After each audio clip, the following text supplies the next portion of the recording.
Alright, hello. How's everybody doing here? How are you? How are you? So, we had a really good build challenge there. Got the video done in record time. It only took about 8 hours, so that wasn't too bad. Some great builds everybody had there, so I really like testing them all out. For the most part, everybody's stuff was running alright. We had a couple mechanical failures in there that hopefully people can get fixed. You know, if they want to know what the issues are, I can let them know. But I pretty much talked about it in the video. But, yep, really good competition there. Glad to see some diversity of the builds there. It was a lot of fun. So, really enjoyed that. Let me just quickly make sure that I'm getting Twitch messages. Well, I am. Good. So I fixed that so I can see the Twitch messages now on Restream.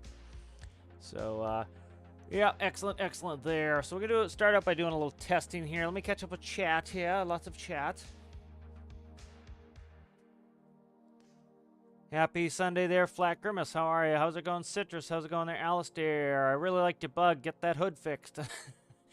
Yeah, your bug was great. The only thing that let it down was kind of the hood in the back, and but it was everybody's was very close in the points. The points were, I think, the top like 5-ish were probably like 1.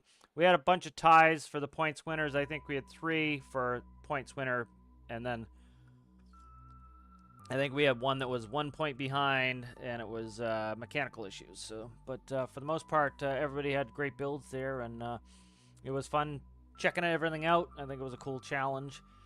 So that was it was a good amount of time too. It didn't take me too long to make the video, which was nice.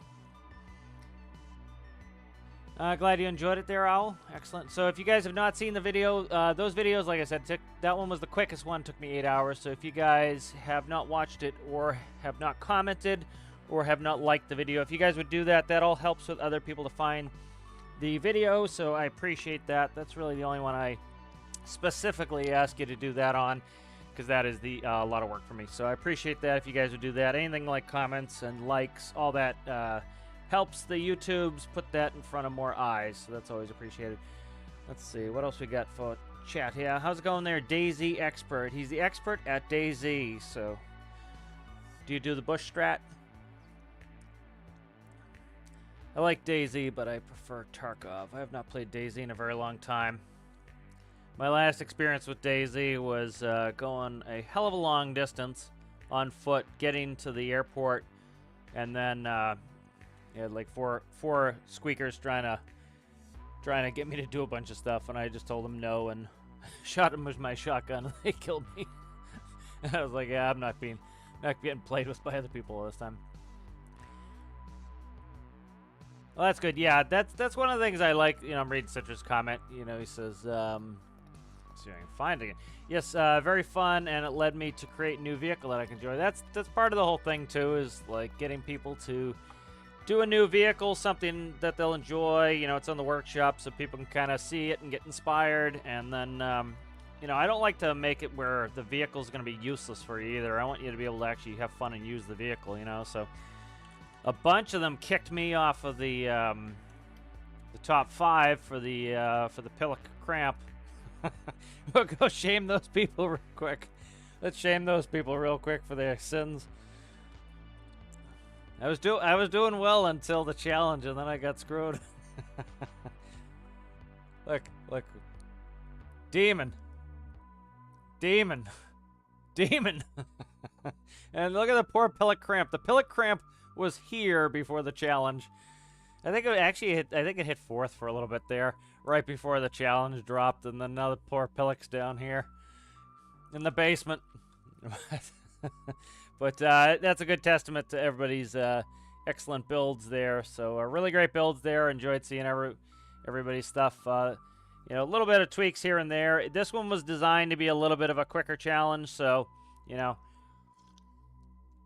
kind of expected that there would be some you know, a little bit of issues, because some people were having issues that they had to rush and they were busy, and so I get that. But I took that a little bit into account there. But some great builds all around. All right, let's see. Yep, so that's a good reminder there, Owl. We have the community voting is going on now, so go ahead and you know, make sure you go to the Discord and vote for which build is your favorite, so that that person get some recognition as well. So that was something that I did because back when I used to do a lot of the Jersey challenges, the way he did them was, you know, he couldn't have 25 builds in there, so I think it was top 5 or top 10. And so he'd have the community vote in them first, and then he would review them. I'm not a huge fan of that just because a lot of people just look at the picture, and then, so if you have a good picture, you can get in. If you don't, you don't. So a lot of good builds got missed because of that. But, you know, the thing that mattered to me the most was the community recognition, that the community liked my build. So that's one of the reasons why that's is an option to win is, you know, you know, I look for specific things, you know, certain things. For example, airplanes, I'm really picky on how they fly. And other people might not care about that, so you can still win community favor on that stuff. So that's cool.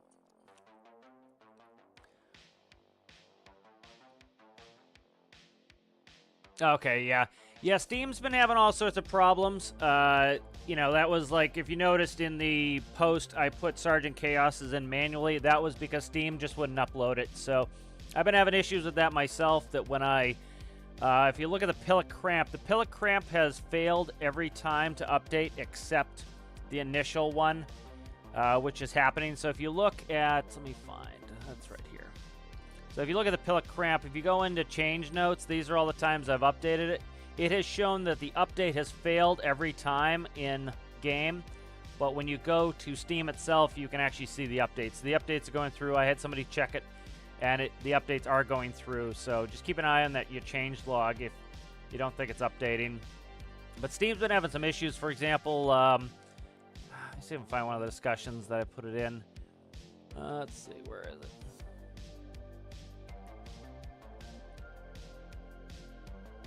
Trying to see.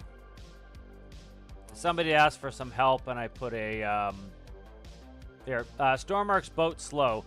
So I put my beginner series video in there. It shows views 0. So Steam is not connecting to YouTube correctly. So it's showing that when you post one of your videos as, like, you know, to help somebody out, it used to show the view count accurately. And so now it's showing that 0. So it's not connecting with YouTube properly either. I usually try to post my builds or my videos to Steam as well. You usually can see them down here somewhere. Like here, these get posted to Steam. I've not been able to do that recently because I get a 505 error, which is the internal network error for Steam. So Steam's having a bunch of issues. So especially if you're having any issues, send me a message. You know, that way at least I know that, you know, I can do something else, like try to have you send me an XML of it or something. You know, like I was reviewing Sergeant Chaos's, and the right as I was getting ready to review it, the Steam page finally updated. So it was, you know, stuff like that is Steam can have issues too. So when in doubt, just send me a message that way. Especially if I get 5 messages that people are saying that Steam's having problems, I know that I need to do some extra things to make sure it's going, because it's not any of their fault, you know. All right, let's keep reading this chat, Hal.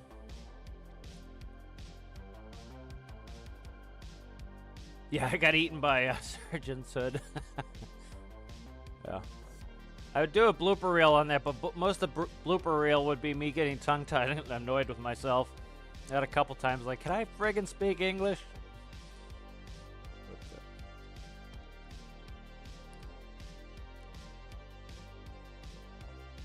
Oh, I get you there, Alistair. Yeah, that's frustrating when Steam doesn't update that stuff.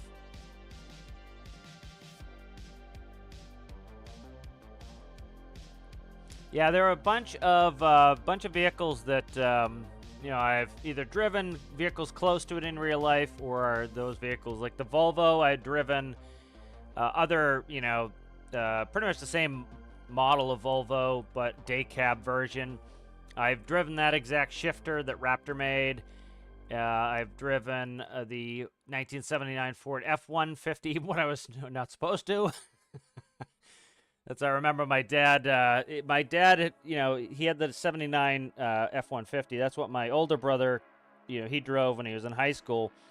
And so when I started driving it, we still had it. And my dad had had not renewed the registration. And so when I started driving, I just drive it around the block, but I wasn't supposed to be driving it on the road. And then I think he knew, like, and didn't want to give me too much shit for it because he's like, oh, just to let you know, the pickup truck's not registered, so you shouldn't drive it on the road. You know, so I figured he knew that I was driving it around the block, and he told me it that way not to give me too much shit. So just finishing up chat here, and then we'll get moving. I want to do some testing to start with. I even put on a lab coat, so we can do a little testing. All right, so let's see. I think we're caught up on chat. Excellent, excellent, par excellence. So also on Twitch if you'd prefer to watch there as well. So if you do have Amazon Prime, you get 1 free subscription per month. So that will allow you to watch it without ads. And if you already have Prime, it doesn't cost you anything. So if you do want an ad-free experience, you can do that as well. All right, so I want to do a little bit of pump testing here. I saw some people talking on the official, you know, talking about how to speed up pumps, and I want to do some of the testing myself because I think some people's testing methodology is not great. For example, you know, some people they don't understand that, for example, you know, if you're pumping air along with the water, it is reading some of the air being moved, and so that can screw up your testing. So you need to do some timing. So I want to do a little bit of testing here on pumping, partly because I want to work on the. You know, if you've been watching the Career Series lately, I've been trying to get all the fuel out of the refinery so that I can upgrade the refinery a little bit, and so I'm trying to get all that that fuel out of there. All right, so let's see. I'm trying to think what test I want to do. So let's do the center as the control. We'll just go to start with. We'll do a Largo pump.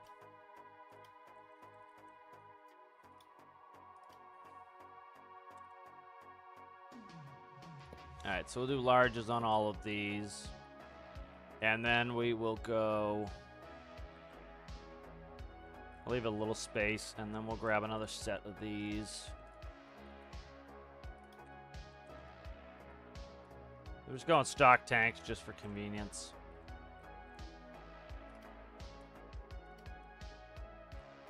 Now we'll just move diesel across. Doesn't really matter what liquid it is. So this is going to be the control here. So this one is just simple.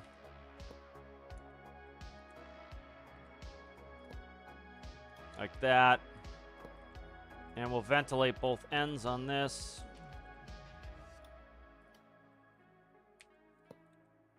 Yeah, we'll try some pressurized systems. We'll try a bunch of stuff.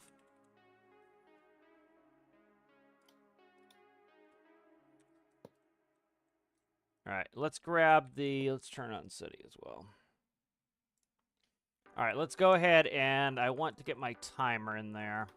And we'll reconfigure the stopwatch. I think I called stopwatch. There's my stopwatch. So again, I kind of use this. I set this up to do some of the timing work for me. So it's set up for my syncing. When people are said, oh, you can't sync anything, you can sync them. They just were impatient, weren't waiting. And they're saying there's no water coming in. You read the liquid meter, and there was, in fact, 20,000 liters of water had come in. You know, but they said no water came in because they weren't reading the thing. They were just visually looking with their eyeballs. Let's plug that into, let's see, tank pressure right there. Tank contents. All right, let's get dial will stay, and then we just need to reconfigure this for what we're actually trying to do. So real simple here how the timer works if you want to make one of these yourself. We'll take altitude, and we'll just change that. That's going to be fluid level.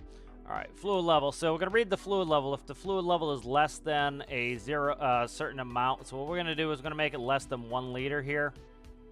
I did 0. That's for the when the ship would go underwater, it would keep timing until the ship goes underwater. So when the altimeter went to 0, you knew you were underwater, and then the ship had sunk. It would stop the timer.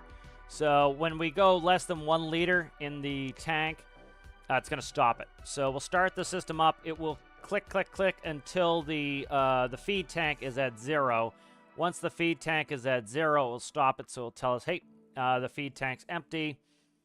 1 second clicks on there. So pretty much all I'm doing there is as long as the fluid level is greater than 1 and the toggle button is on, that's all this does, is it's going to start the timer. It's an RTO, and it's going to be, the number is 1 second. So it's going to click every 1 second. It goes and it resets itself. So what it does is it ticks up, reset, ticks up, reset. And that allows this to do a tick every second. So it will click it every second, giving you a timer. It's going to pulse to here. This actually does the timing, so it's an increment of 1. So every second we get a pulse.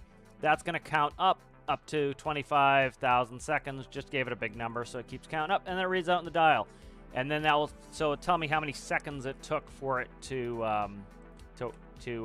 empty in this case. So let's grab that. We'll copy that. We'll go over here.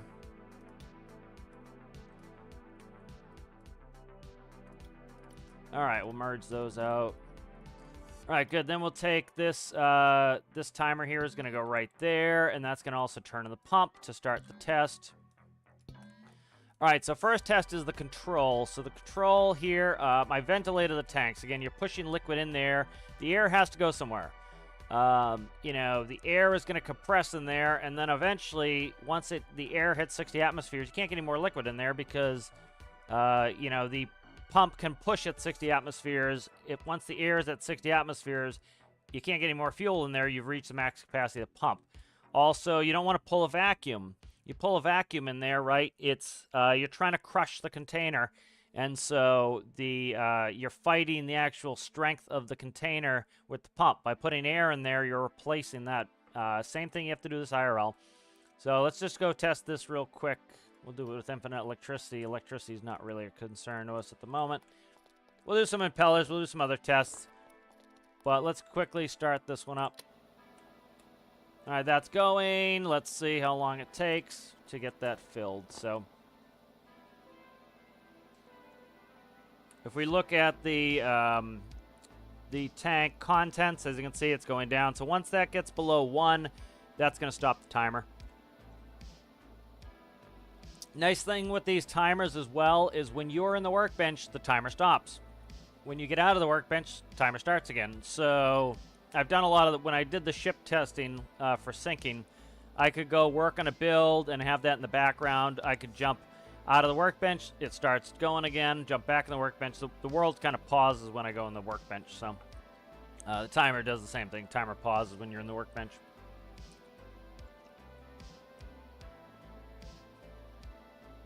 Boats are your least favorite to build since they have much low buoyancy. You can use some tricks in the game to get them to work fine. Tiny little boats require a little bit more care, but once you kind of know how the game works, it's really not all that challenging to get one to work right. You make them a little bit squarer than they are in real life. You can do some tricks where you drop some of the mass. And if you really want something that looks exactly like it would in real life, you can use the rocket fuel glitch, and you can get them perfect, to how they'd be IRL. So most of the stuff you can do, the way you should be able to do IRL with what we do have in game. How's it going there, Zachy? Good to see you, Zachy. How have you been? All right, excellent. All right, so this one, let's see where we're at here. About 134 liters, so we'll keep that going. I put on a lab coat for this testing. Let's do that pause there, as you can see. Put on a lab coat for testing, So this one's just the control. I want to get a control value on that, and then what we'll do is, I have done a quick little test where you don't even pressurize the tank. You include air with the liquid as it goes across.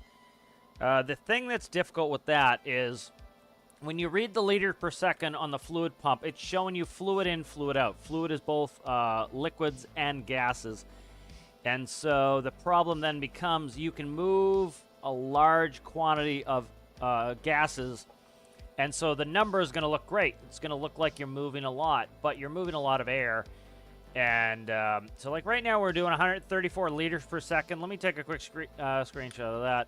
Because literally somebody was, when I started reading the official and somebody's like, you can't get more than 10 liters per second with any of the pumps. That's not true. So as you can see, we're at 134 liters per second pumping that. Now, some of that is going to be air we're pushing through here. So this has air. I haven't put a valve through here yet. Just trying to see with control, with just this system like this, what we're getting. And then we'll start testing off of that. So where's my tank contents?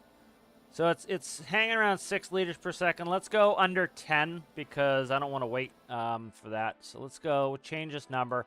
That was just the initial test. Let's change this to, I got to name the number. This is time. This here is going to be liquid level. All right, let's go ahead and change that to, we'll make it 10. All right, so we'll do that. There's no point in getting it all the way down to 0. And then let's actually move these, and let's move the control to start with. I want to do the control a little bit. Let's make the control liquid only, and then our tests will go from there. So let's go liquid there. Try side here. Let's do the test not. So the test is raw dog there. Let's go with this one.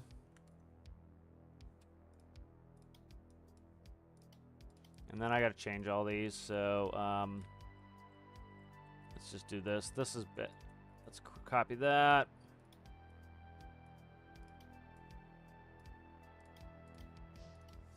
Then eventually, when I get enough testing done that I feel confident, I will, I'll put out a tutorial. All right, let's get rid of symmetry. That should be a liquid. Liquid relief valve, there we go. Merge that sucker there. All right, so that's gonna be this side's test with just a liquid relief valve on here. So I'm trying to get a bunch of tests set up because then we can run it once and have it go. All right, and then the controls are, these are all going to get this. All your tanks should be ventilated, frankly. You have to do it in real life. I've shown a bunch of times, like how in your car and in your, with diagrams, in your car, in airplanes, they have to ventilate the tanks. It's a basic principle of physics you have to do. People act as though it's some weird things that the devs put in. It's not. It's a very realistic thing that you have to ventilate. You have to exchange the gases, or else you're going to have a pressure imbalance.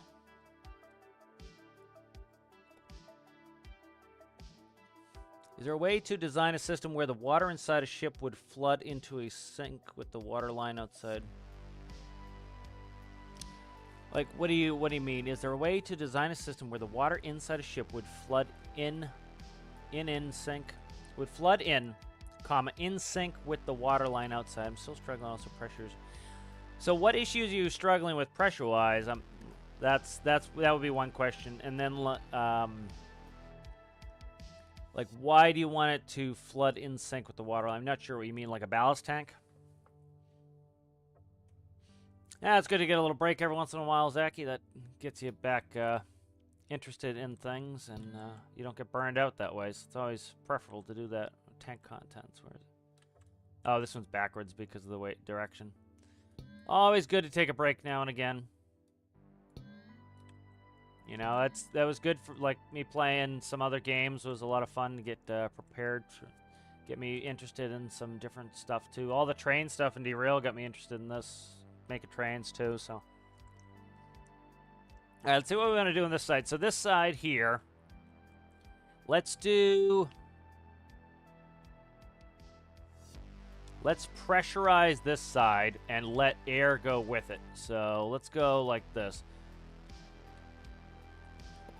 You'll see a lot of claims people make, and I'm happy, to investigate them. The issue that I often see is people do not they don't show their work. And so you kind of have to show your testing methodology because, some people's testing methodology is kind of bunk.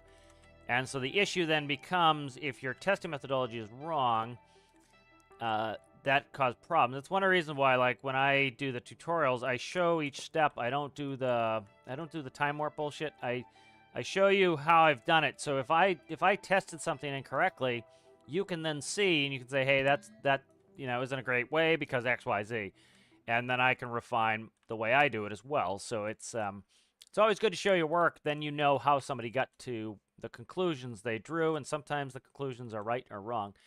All right, let's go ahead and we'll start these tests up. So the nice thing here is by having these independently start, I don't need to start them all at the same time. I can start one at a different time than the other, like this, and then the timing's all going to be fine because they're going to just show when the tank is down below 10. I'm just going below 10 because there's really no point. So we can see this tank is pissing like a mother right now. See how fast that's going? Tank is going to be empty in a couple seconds here.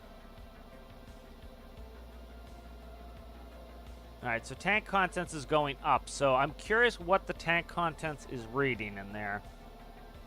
Because I'm not reading the diesel, which is a problem.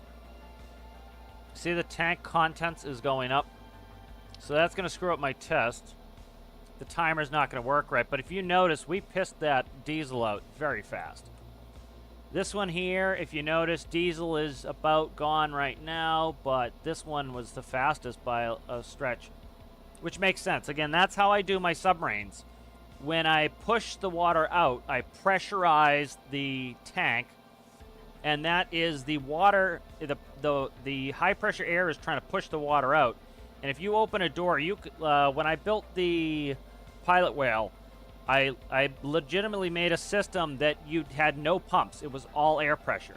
And the pump, well, there were pumps. There were pumps for air pressure, but there were no water pumps. You can make a ballast system that pumps the water out just with air pressure and pumps the water in just with air pressure. You know, you go to you pull in a partial vacuum on the tank, the water pressure outside pushes the water in. You put a positive pressure on the inside, it pushes the water out. All right, so diesel's at 0. So we're not reading 0 is the problem. Okay, I have to get a read on the diesel's the problem. The problem is the tank contents. Why is that reading incorrectly here? Tank pressure. I might do custom tanks here if this is going to be a pain in the ass. I'm going to do custom tanks because I can read more accurately with a custom tank. So let's make a quick custom tank here. It doesn't have to be a Norme. Let's just make a quick custom tank because this is going to be a little bit annoying with these because I can't. It's not reading the. It's not reading the actual diesel volume there on the tank. That's one of the reasons I would say we're probably having problems reading some of these custom tanks people are making. All right, so here's a custom tank. We'll make a standard custom tank to run all of these tests. Because I need to be able to, with a liquid gauge, I can read exactly when the diesel goes below a certain level, and that's the test. The test is trying to pump the liquid out. And currently, these tanks are not reading right. I would say that's why people are having issues with, their liquid tanks not showing the right values, and it's kind of annoying because your fuel gauge is all over the place. So noticing like on Neat's build, the his liters per second was going crazy because the game essentially is not reading it right. There's nothing wrong he did. It's the game is not reading it correctly.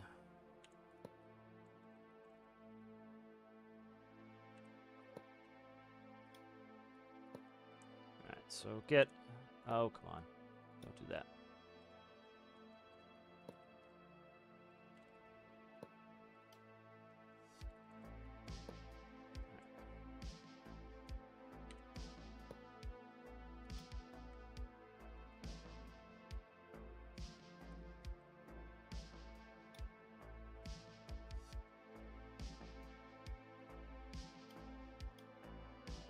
Alright, so just exchange out these tanks for a custom tank that can actually give me some information that is useful here. So let's see.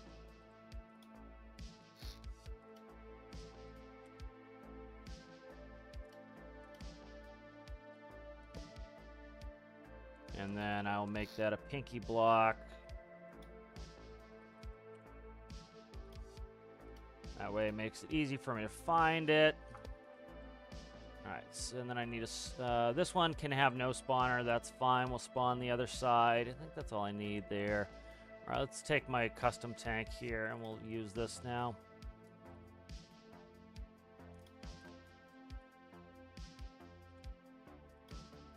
I need to put a node on the other side. I should have done that already, but we'll do that in a second here.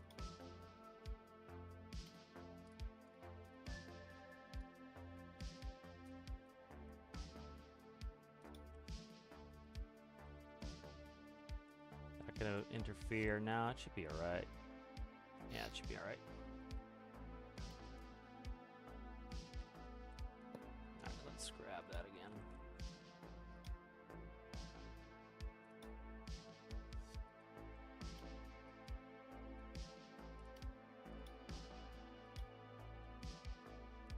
Alright, so there's some tankage. So that should fill there. Let's grab this here.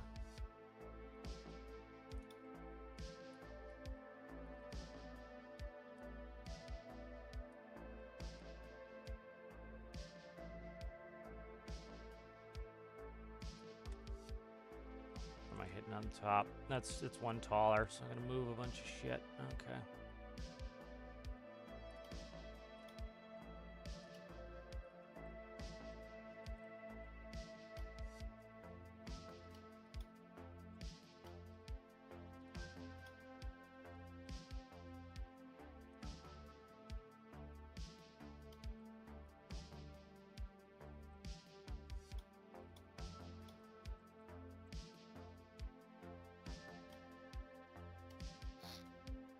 Do a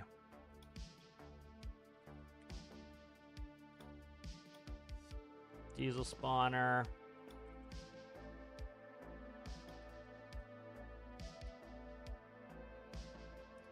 I have to move the pumps, but that's not a big deal.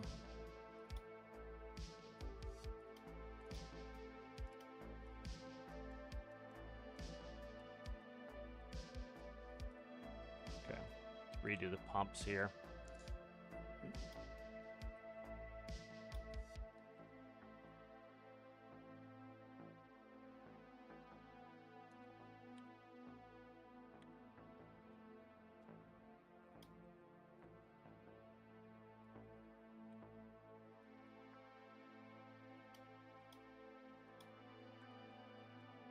All right, let's go ahead. That one's connected, fine.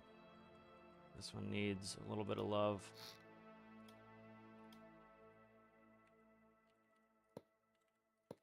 Okay, what do you need? And then I'm gonna rework some of these too anyway.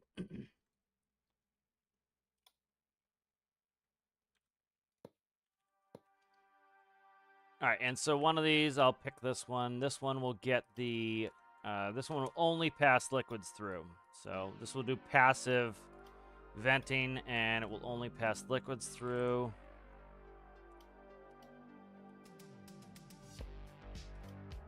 Okay, this one here is going to be the control. This one here is going to be the one that you pressurize the tanks. All right, now I should be able to read these better. So this is going to be... All right, let's see. Channel 2 is diesel, so let's go ahead. I gotta fix all these again.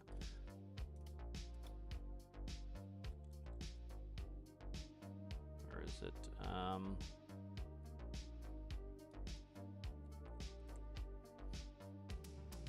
Let's see, I think it has. Does it have a liquid node? Let me check it real quick. This one, okay, it's specific. That's fine. We'll do that. Oh, come on. Grab what I'm asking for, not what I'm actually clicking on. Go.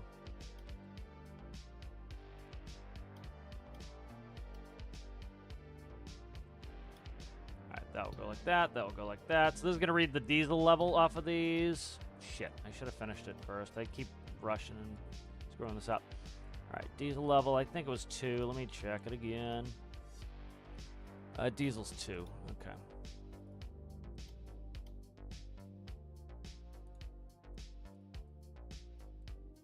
So read channel 2 there. And let's make it 1 liter. I think we can go down to that on now for diesel. So that will shut the timer off once we get below 1 liter of diesel. So that will, this will work better. Again, we're just trying to see what we can empty with the fastest. I think we're good. I hope we're good. We just got to hook those nodes up, and then I think we're good. And then I got to hook the toggles back up. Toggle you, toggle you, toggle you, and then I think we're good. So let's run this test here real quick. Quickly just verify the tanks are where they're supposed to be here. I want that read. Why want that flute? Oh, it's a flute spawner. That's why I don't want to read. All right, so we have diesel in here. I'm just checking free before we go. Diesel in there. And we have diesel in here. All right, let's go ahead and we'll start. All right, pushing the diesel in. Start. All right, let's check some chat while I go to this. And I'll see you later, Zaki. Thanks for stopping in. The in-sync flooding isn't anything important to me. Increase more thought experience. Ship when you flood close to the outside water line. Oh, I see what you're saying. So, like, if the ship were to flood, it would flood to the water line. I see what you're saying.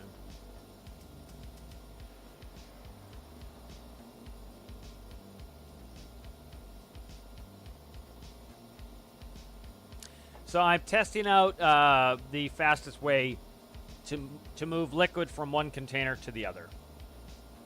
Oh, that's the main test.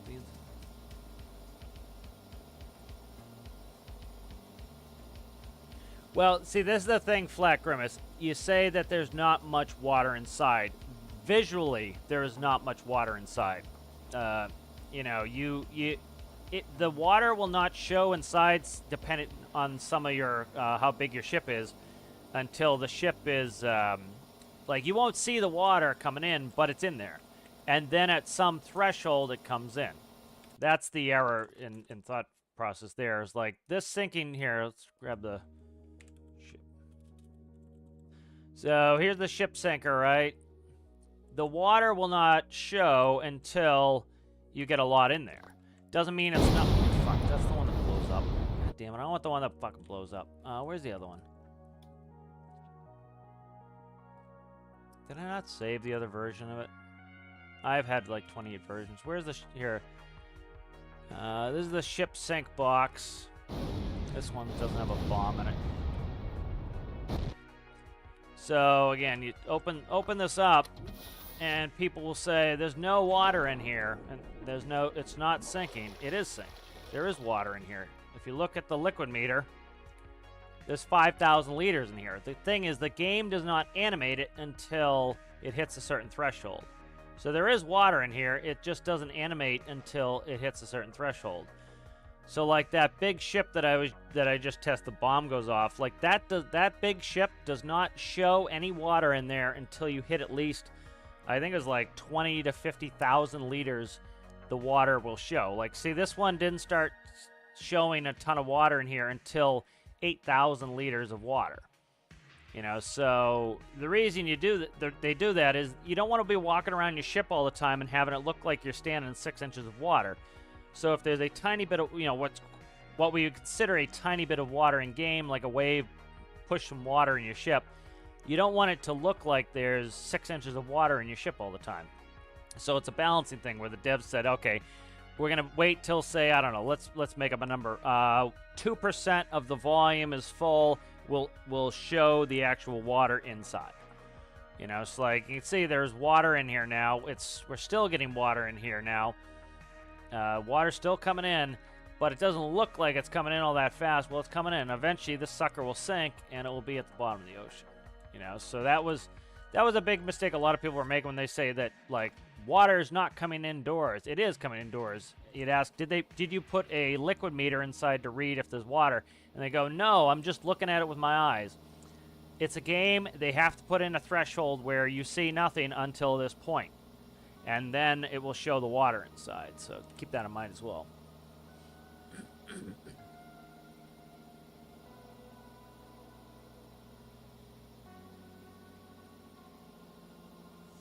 Yeah, so I think if I were to guess how the devs did it, I would say that it's based on a percentage, and they say no water will show until, say, 2%.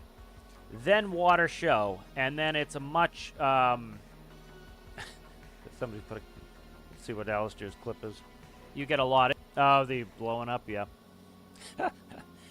Yeah, you know, and it doesn't show until a certain percentage. Then that percentage comes up and it visually shows because, like I said, you know, you get a couple hundred liters of water in there, it would look like a shiny little puddle on the floor of the boat because it's a big boat, the water spreads out, it would be a thin veneer of water, and it would just look damp. But the game can't necessarily do precisely that, so they have it where it's probably a threshold where it's like, say, 1%, then the water shows in there. So we'll see what that box holds. That's still sinking in the background. We'll go check it in a second. But likely I would say that's what the devs did because they have to code each thing where it's like they have to code when the water comes in, how much it shows. So a lot of people are just looking with their eyeballs, assuming that, I'm not saying this is what you're doing, but I've literally talked to people about this, and they're like, I'm not getting any water in my ship. And I would say, link your ship. And I linked their ship, and the first thing I do is put a pink liquid meter in there, and I look at it, and it says there's 20,000 liters of water in their ship. And I go, there's 20,000 liters of water in your ship. Yeah, but I can't see it. It's like, okay. Well, there's probably 200,000 liters of space in there, so it's relatively a small percentage, and so it visually hasn't shown yet, and you'll sit there and it will fill, and I'll ask often, how long did you run your test for? Oh, about 30 seconds. Dude, you gotta wait, you know. And so this is some of the stuff, like I've talked to a bunch of these people who were like, back when they said you can't sink ships, and I was doing all this testing to show that yeah, you can, they go, oh, well, it takes a long time. Well, that wasn't your claim that it takes a long time. Your claim was it doesn't sink. You know, so that's why I ask a little bit for specificity here and there. Yeah, I really enjoy the pressure update and the fluid rework. You know, listen, this is the problem, is the game attracts a bunch of different people with divergent wants and needs. There are people who play this game which this is a building game first and foremost, who do not build, and that's fine. You can play the game, but you're acknowledging that those people are acknowledging that they are not playing the game for its main reason, and so those people, because they don't build, they haven't learned how to build, they haven't learned the skills of how to build, they haven't learned the intricacies of the game. They just download something from the workshop, and I understand it can be frustrating for them when stuff does not work, but the problem becomes that, you know, it would be a 5-second fix if they just learn how to play the game. You know, and so some of that I find a little bit frustrating. Because they're trying to take away the intricacy and the fun for those of us who like an intricate physics simulator and an engineering game, which is what this is and what it's meant to be. And they want to take that away so that they can just in 5 seconds make a big intricate boat. And that's why it frustrates me a little. But yeah, that's what I like. For example, I agree with you, Grimace. You know, like I just built a tractor-trailer system that works on air pressure. I just built a train system that works on real air pressure. So the air brakes are realistic. And that's because, you know, those of us who love engineering and physics and love to come up with intricate, cool systems, that is our bread and butter. And a lot of other people just want easy mode, and unfortunately, you know, for them, this is not that game. This is a game that's supposed to be intricate. Like I was happy during the Q&A Deltars talked about, like, we're not adding a new fuel type unless it could add new and interesting and gameplay and actually have some mechanical difference. And that's something that I think is really, I think is a good answer from his point, is he wants the game to remain an engineering game. You know, they talk about, like, people will say greedy money grab. If they were a greedy money grab, they would make the game super, super simple so that any Tom, Dick, and Harry could play this game. It would get boring in an hour, but guess what? Or in, let's say, 5 hours. But they've already got your money, so more people would buy the game, giving them more revenue, and they would stop playing the game after a little while, which, again, they have the money, they don't care. But they get a much bigger audience. They would increase the scale of the audience. That's a money grab. They're specifically keeping the game hard so that, you know, the game is what it's supposed to be, and at quite literally probably at the cost of a lot of extra revenue, you know. All right, so let's look at the test here real quick. This one has air pressure going in, so this is pressurizing the tank. Took 7 seconds to empty the fuel. This one here is the control. It is just has an air vent on there. It has a pump. It has another air vent. So There's mostly diesel in here. It pushes the diesel through. It displaces the air, pushes the air out. This one took 21 seconds, so 3 times as long. This one here took 33 seconds. This here was the longest. All right, this one is pushing only liquid. So we have air in here. We have diesel and a little bit of air in here. The air escapes out this way. All right, the diesel is pumped through. All right, and it goes through there. This one took the longest. This one is restricting the pump only to liquid. So I would say yes, confirmed that if you pump air along with the diesel, it is faster. So you can see 21 seconds to 33 seconds. The fastest here is if we pressurize the tank by blowing air in the tank, and that will help to push the liquid out, which it makes perfect sense. That is realistic. You could do that in real life. You can pressurize your tank with some air. It's taking air and liquid out. So let's do another test here. So we pretty much confirmed these. Let's add to this. So what I'm going to do is I'm going to do a tutorial at some point, and there's a reason why I take my test modules and put them on the workshop. If there's any problem with it, if my test methodology is wrong or borked or not perfect, somebody could test it out and say, hey, it would be better if you did X, Y, or Z. You know, and I've had people do that, and I've recalibrated some. Sometimes I've disagreed with, you know, their thought process in that. But sometimes, you know, absolutely, they're right, and I should change the process. So let's take this one here, and let's move this one over here. What am I separating these by? 3. So I like these test benches because you can really sit here and tweak and tweak and tweak and tweak. Like I did that for the cooling. You know, the 5x5 radiator is not the best cooler. There is one that is marginally better that is actually cheaper, but it's a lot bigger. So if you had a big, huge ship, you could actually cool with that. It'd be a little tiny bit more efficient. It'd be cheaper to buy, but it takes up a lot of space. You know, so for a ship, that makes sense. For a little car, no, that does not make sense. You can't put all that crap in the car. So for space efficiency-wise, yeah, the 5x5 is better. All right, so this one here with the pressurization of air is the best. Let's do this now. So I want to do a test here where we take this. Let's move that forward 1. All right. And then what I want to do is, so what we're going to do now is we're going to pressurize the tank, but we're only going to allow liquid to go into this tank. So we're going to pressurize this. That's going to have the air trying to squeeze the fuel out, helping the pump push. But we're not going to let any air go with the liquid on this one.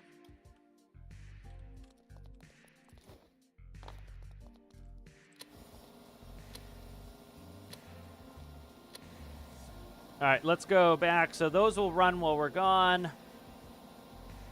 Sinking box. Let's see where the sinking box is. So sinking box is sitting low in the water there.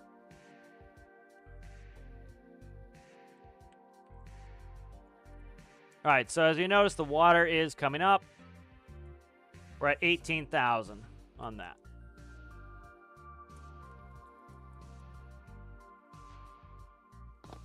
All right, let's see where we're at. This one should probably be dead already. Yep, 7 seconds, 20 seconds. This one took 21 last time.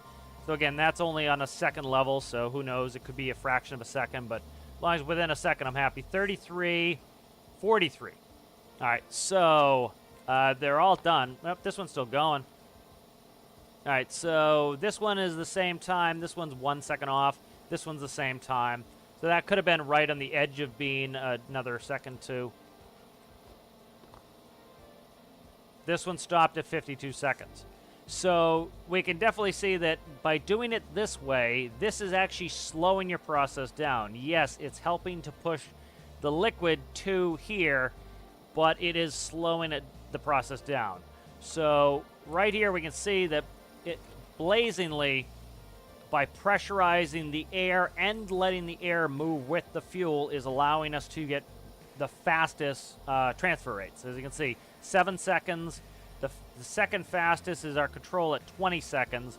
By putting any sort of liquid filter on there to only let liquid go through the pump, that is slowing it down. So for example, I could make my submarine ballast tank move faster by not restricting the the pumps that pump the liquid in and out only the liquid, I could push some air out through with the liquid, but I don't want to do that in my submarine because I don't want to have to refill my air tanks for pressurization.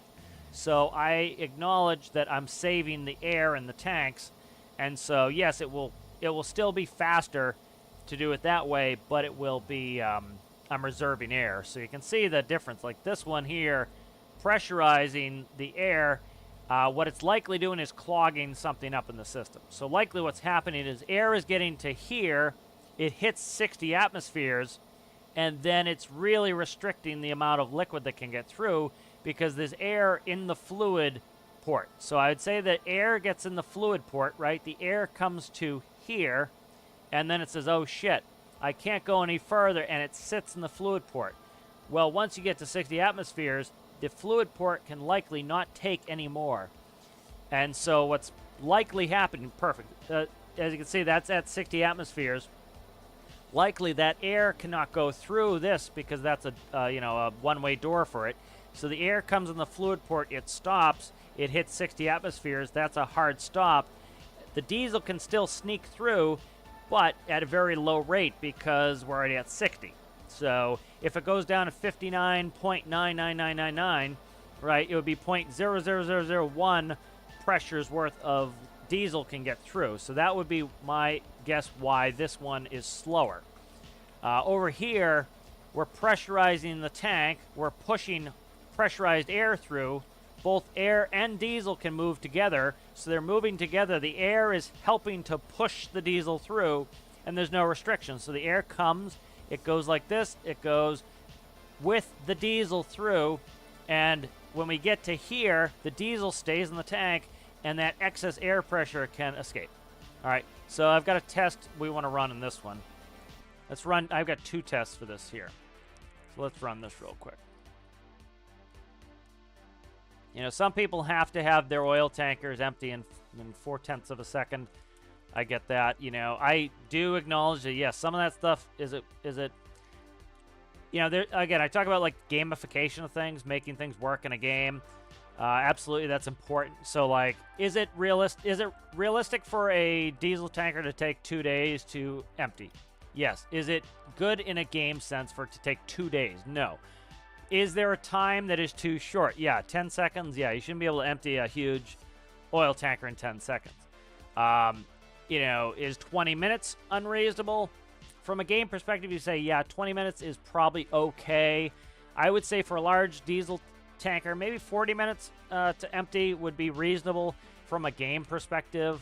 That would, because part of the thing, too, is you don't want people to be able to go from point A to point B, dump their huge tanker, they make $12 million a day, and then they're bored. Oh, what do I do next? You have to put in some restrictions where you say, okay, we need to do some balancing where, yeah, you can take a diesel tanker. It will take you 40 minutes to fill up.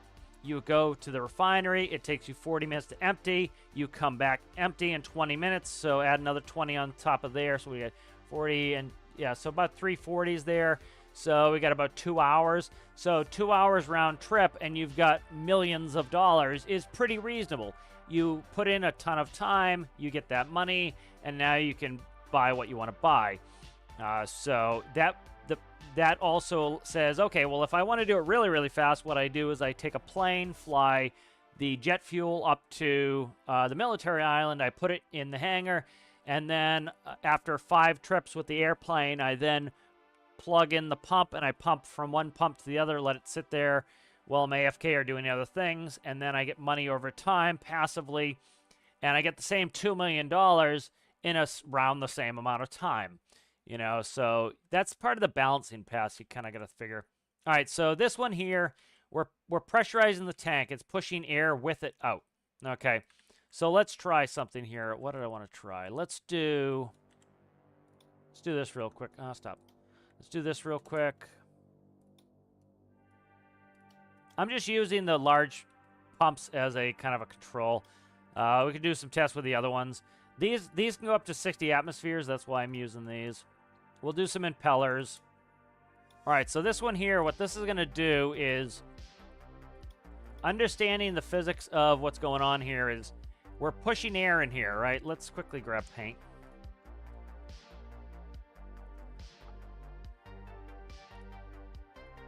Ah, shit. Stand by. I'll share the screen when I get it all set up. I gotta dim out. Oh, the white is too bright. I gotta dim that out before I have a problem. There is a poll up on the Discord. If you guys could just quickly hit it, send announcements. Somebody said the videos are dark. Likely, I'm thinking it's on their end. I've had nobody complain before, so I'm thinking it's likely on their end. Let's quickly. I'm gonna go through chat real fast. Yeah, but I love the fluid update. People look at me like I'm crazy, and it's like, dude, because this is the stuff that I enjoy in an engineering game, is engineering this, and I built a lot of cool stuff. And you know, for some people that aren't interested in that stuff, and that's unfortunately that for them, that's what the game is supposed to be, is an engineering game. You know, and came right out of the mouth of Deltars. That's what they want this to be, is a complex engineering game, and that's the part that I enjoy the most. You know.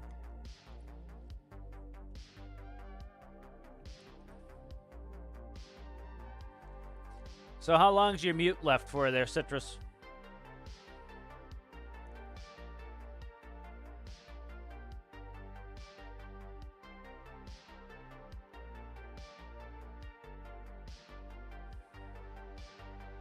You've been completely unable to join raids on Shoreline.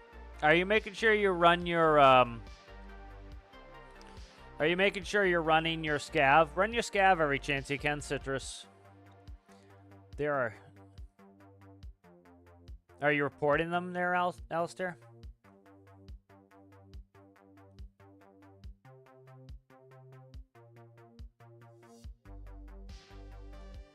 I have a buoyancy. It's a buoyancy tutorial. It shows a couple things. It needs to be updated for the rocket glitch, but the you know, there are a bunch of things you can do with boats to get them to float pretty realistically. I'll show you one boat in a second here. Let me just catch up with chat.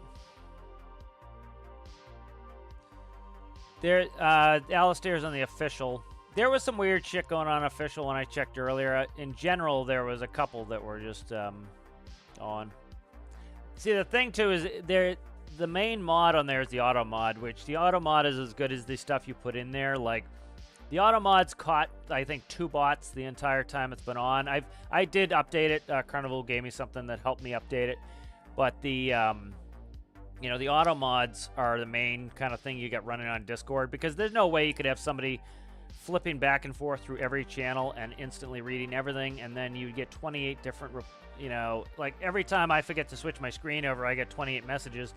So you figure, imagine now you're a mod on a really popular Discord, and you get people misbehaving in every channel, and you got to scroll through everyone to try to moderate it. So the auto mod is what a lot of the times gets run. And, you know, it does what it can, you know, and it's only as good as you put in the information. For example, like, I've got people who say something that's tame that I have no problem with, that I have to then go add that word to the auto mod, you know. Yeah, I agree with Alistair here. He goes, it's good having a game where they're keeping the vision of what they wanted to be and not changing it for more revenue. That's the funny thing, is that a lot of the people who scream in the comments about, like, cash grab whenever there is only a $10 DLC. And, you know, a cash grab is selling out what the game is supposed to be to get a wider audience to just get more money. And that's... you know, this game could make more money if they made it easier. That would bring a larger pool of people. It'd bring in new people. And so, you know, that's like Deltars could add, like he talked about it, like somebody wanted hydrogen engines. I want hydrogen engines. But what he doesn't want to do, and he said this in his answer in the Q&A, again, anything I say is paraphrase of what I remember from it. So again, to get the, you know, to get it right out of his mouth, go watch it. But, you know, to paraphrase that, he didn't want to just, like, add an extra fuel. Like, the person asked about gasoline. And so the diesel engines in-game are purposefully made to be some sort of cross between gas and diesel engines. They're already kind of a cross between gas and diesel. And they had to pick one. They picked diesel. And so you have this cross that's already kind of like a hybrid between gas and diesel. And so somebody wanted to add gasoline. And so, you know, like Delta's talked, there's not enough difference in them to add all the parts and the complex and the complexity of it. And so he was essentially saying, I don't want to add another fuel type that's just pretty much cosmetic, that you click a button that says gas instead of diesel. And so I agree with that. Like, you know, if they're going to add hydrogen, you know, you'd have to add a separate system for hydrogen and make it worthwhile. I think hydrogen could be worthwhile because we can produce our own fuel. It's green. Let's say there's no smoke whatsoever, and so you don't have to worry about catalytic converters. You'll get no smoke in game. You know, let's say that the hydrogen fuel, you're producing it yourself, so it's cheap. Let's say you buy it in the world. It's reasonably cheap because it doesn't have a carbon tax on there. Like, those are some things that could add some complexity. But frankly, like, if you're doing like a methane, you can take methane and you can run it directly into the intake of a diesel engine along with some air, and you can run that diesel engine with no diesel fuel, and it will just run. Like, you can take a Caterpillar diesel generator, and you can plug methane in from a methane digester, and it will run. You know, so there's really no complexity added with that. You're just pumping methane in the front. You know, now you could add some complexity in the game where, for example, you have to go get methane, where, for example, a byproduct of the oil drilling process is methane, and so you get methane. Let's say that we get farming, and you can take the cow shit and you can put it in a digester, and you put cow shit and water in with crop, and you get methane, and now you can run methane in your diesel. I think that would add enough complexity. The engine doesn't change, but the complexity is somewhere else in the game. So, yeah, that's one thing I like about Tarkov as well, is like Nikita tells people, like, they're like, oh, you'd get more sales if you made the game easier. Yeah, and he's like, yeah, I don't care. I don't want the game to be easier. I don't want those people to play my game. And I love that with Nikita, is he's straight edge, like, doesn't give a shit. He's like, this is what my game's supposed to be. If you don't like it, go play something else. And I think sometimes you need that. You need people to be like, this isn't the game for you then, you know?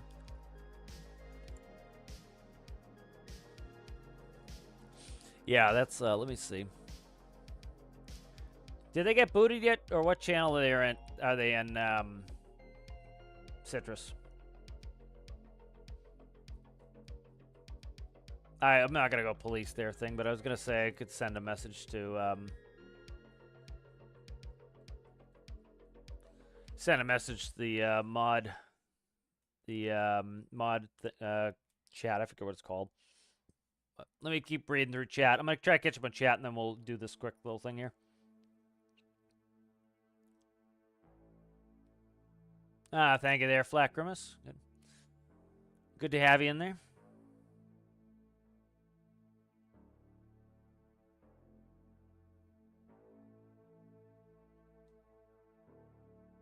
Yeah, I think hydrogen would be cool to use as lift. A lot of people, we'll talk about that actually first. That's interesting.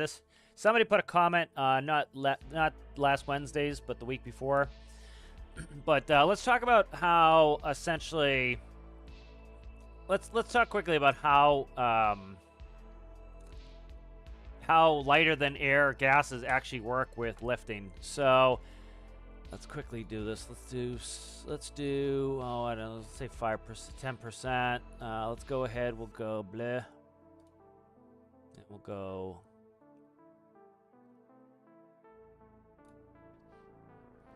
Let's flip it. Let's do that. Let's make that gray so I can actually see what I'm looking at. All right, so here is, this is the air in the room, okay? So here's the air in the room. If you zoom in, the gray, because I don't want to hurt my eyes, the gray is vacuum. It's empty space. All right, let's actually do this. Let's add a layer. Let's go like this. All right, let's go like that. Let's go down to the lower layer here. Let's go ahead and delete everything. Let's bucket the layer. Okay, so this is better.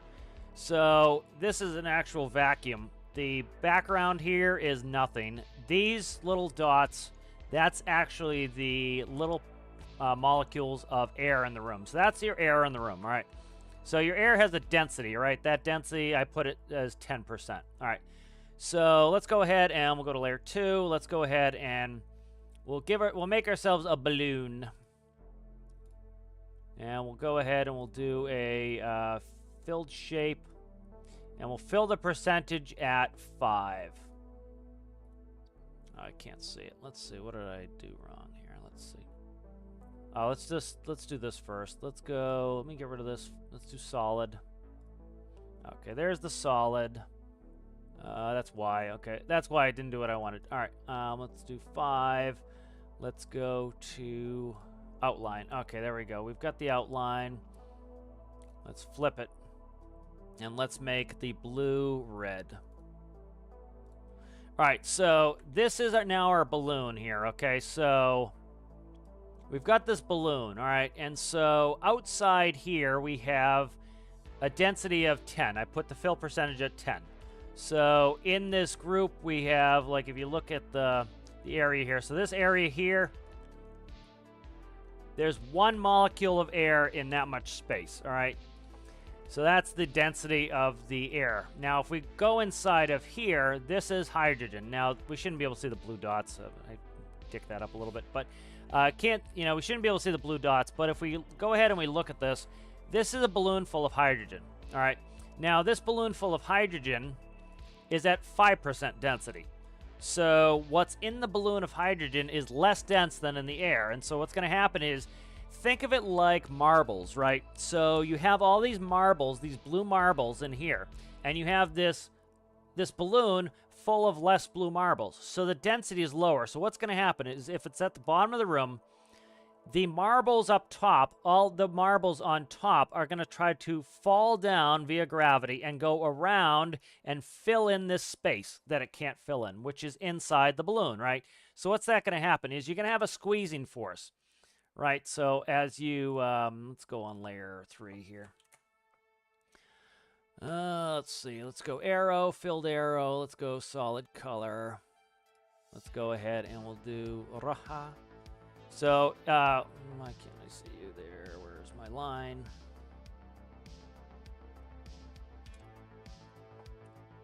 All right, so let's go 25. All right, so we have all the marbles in this room are trying to come down, and they're trying to get in this zone here. And they're trying to replace the balloon, okay? And so what's going to happen is that as they try to replace the balloon, right, that's going to cause the balloon to go up. As all these marbles here, because they're more dense, they're going to try to go around and fill this area here. And because of that, they keep pushing under, and they want to be at the bottom. And so all these marbles keep pushing down, and effectively it causes this to be pushed up. That's how lighter than air gas is working, right?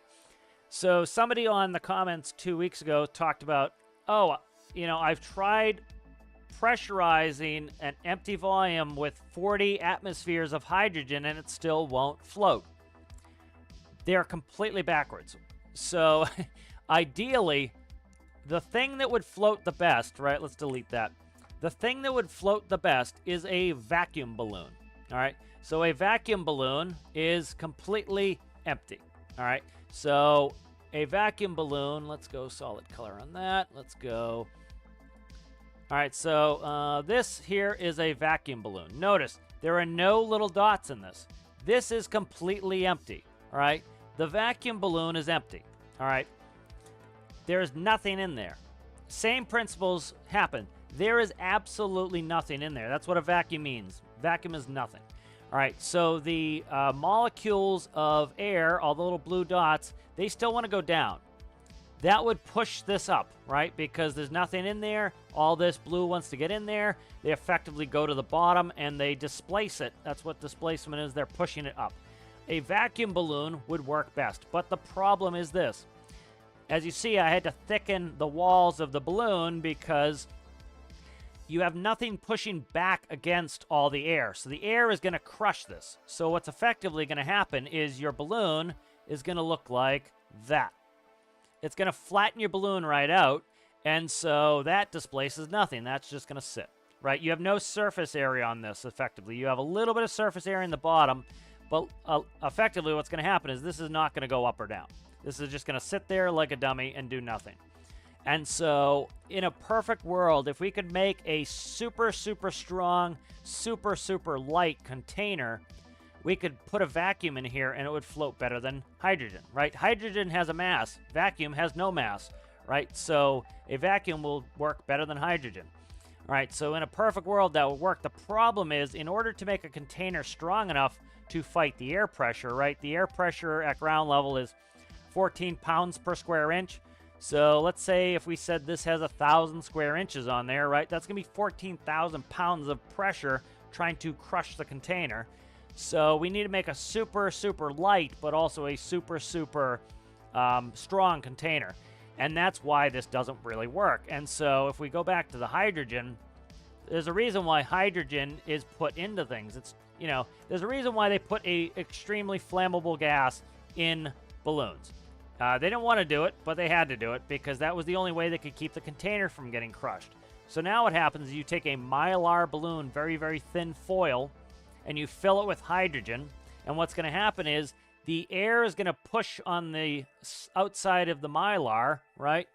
But then we're also going to get the hydrogen is pushing back. So the hydrogen pushed back and it protects the container from getting crushed. So now you have a situation where it floats and it doesn't crush the container.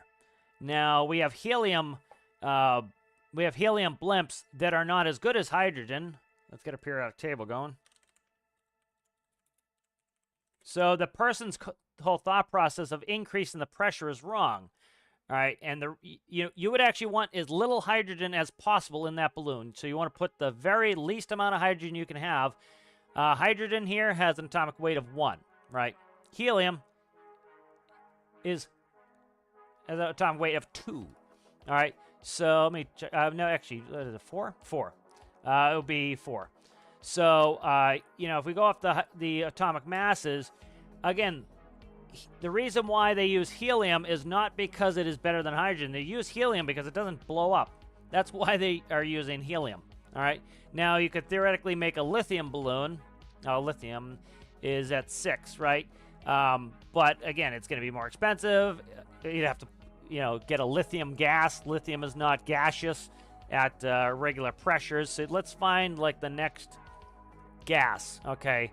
Nitrogen, right? You could theoretically make a nitrogen balloon, but the majority of our atmosphere is nitrogen, right? So what's that going to do? It's going to just sit there, right? Now, if you had a really high oxygen atmosphere, right, you could make a nitrogen balloon and 100% oxygen and probably get it to float a little bit, you know, but it's going to be really, really close, and it's really not going to work all that well. All right, fluorine is going to go to the ground, right? Carbon, you know, carbon dioxide is carbon and 2 oxygens, right? Carbon dioxide is heavier than just oxygen. So, like, if you add more and more hydrogen, right? If you pressurized a balloon to 4 times what it would normally be, it would be the same as having helium at that lower pressure setting. So the person's thought process of just increasing, putting more hydrogen in there is actually counterproductive. You want to get as little hydrogen as possible just to protect your container. That's all you're really trying to do is protect the container. What did I say? 14 something? Let me see. All right, let me quickly. We were talking about. Let me quickly do the container talk. I'll get off the physics lesson here, and we'll do the container talk.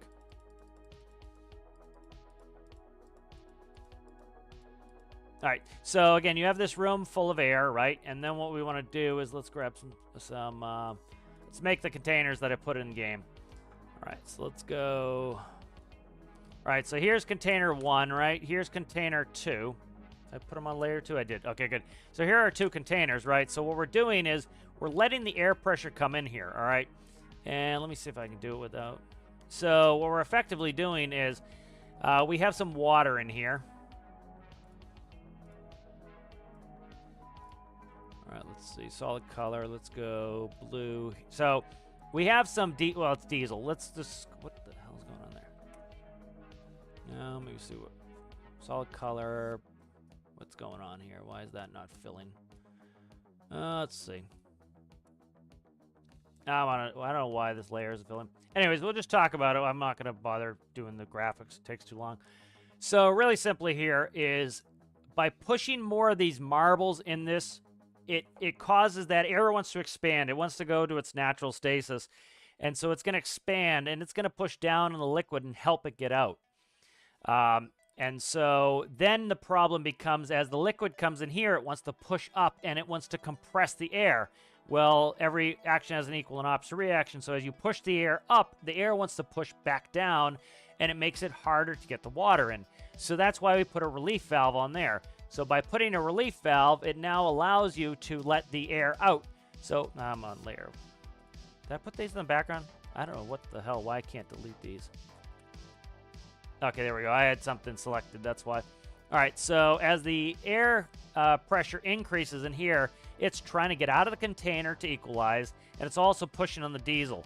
So what we're doing is we're effectively allowing this to let the air and the diesel come out at high pressure, and then it comes in here, and it's going to build up that pressure, and it's going to fight. So the air pressure is going to fight the liquid to come in. So that's why we put a relief valve. Now all the air can get out, and the liquid comes in faster because we can relieve it. So we'll get off that topic, and we'll keep doing testing.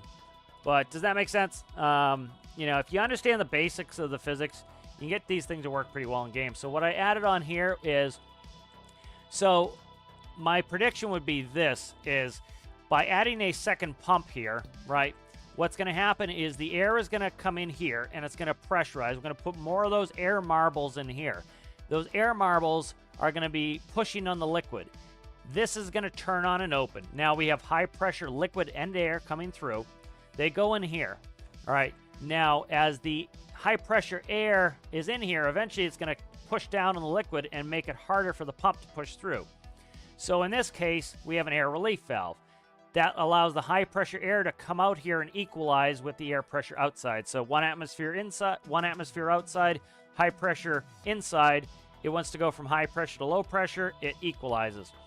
Now what we're going to do is we're going to test it with a pump. So what's going to happen here is it's going to help pump the air out. It's going to push the air out faster. So let's go ahead and test that.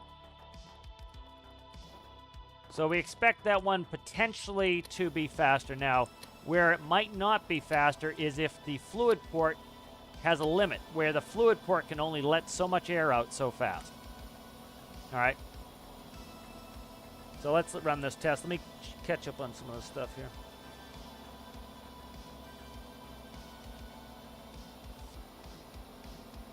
Yeah, but I think it would be neat to be able to put hydrogen in there, but, you know, I think people need to understand the purpose of hydrogen. Like, you know, a bunch of people, I've seen it a bunch of times here, people think that by adding more of the gas, you should be able to lift it more. It's the exact opposite. Vacuum would be ideal for lifting. The problem is we cannot make a strong enough container to maintain its shape. You need the shape for displacement. A flat balloon will not float, right? A blown-up balloon will float because as the marbles try to squeeze under the balloon, it pushes it up. It's like squeezing it in your fingers. So imagine you had a marble in your fingers, and your fingers are on the bottom of the marble, and you're squeezing as hard as you can. What's eventually going to happen? The marble is going to slip. It's going to shoot straight up, right? Because the force, you're pushing on the bottom of it. And so as the heavier air tries to get underneath to equalize and get to the area where it should be in the void, it's going to push on the bottom of the thing, causing it to go up.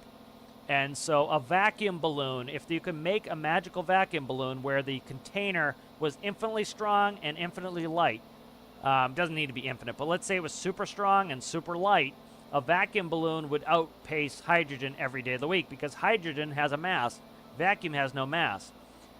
But we just can't make the container work.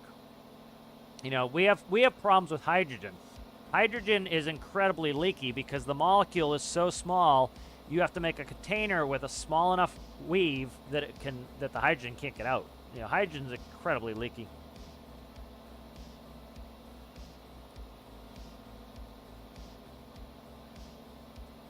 All right, let's check our tests. Some of these should be done. 7 seconds, right? That's right on baseline. 20 seconds. So we've had 21 once and 20 seconds twice. 33 every time. 52 every time.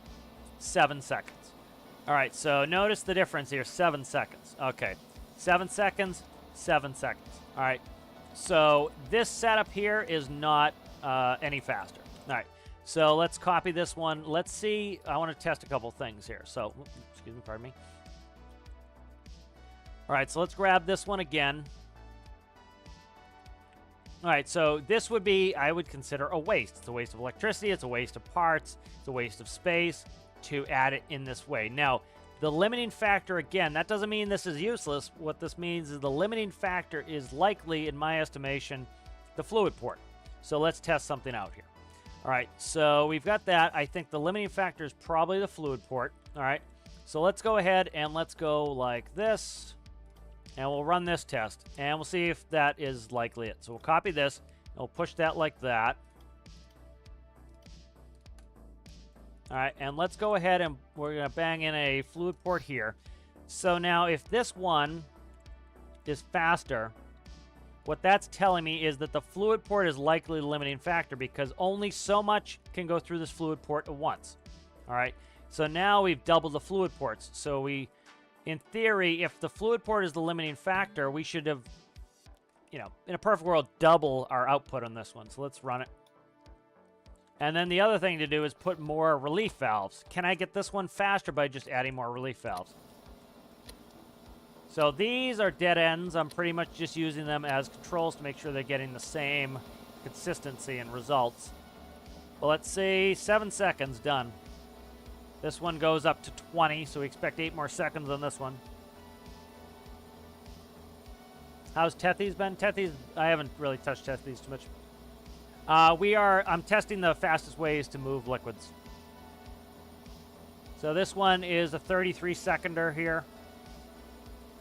Eventually I'll do a tutorial on this, and I'll drop the thing so everybody can check the tests. There's 33. This one should be 52 seconds, so we've got a little time on this one. And what I'll do is I'll rearrange them so they're in order of speed. So this one, we've got a few more seconds here. 4 more seconds. But they're predictable on their rates. So this one was 7 seconds, still 7 seconds. This one is still 7 seconds. So by adding that second pump, again, we're not getting any faster results on that one. All right. So, likely we're not... So likely there's another limiting factor. So it could be that we're actually venting the gas fast enough. So what was this one? 7, and this one is 7.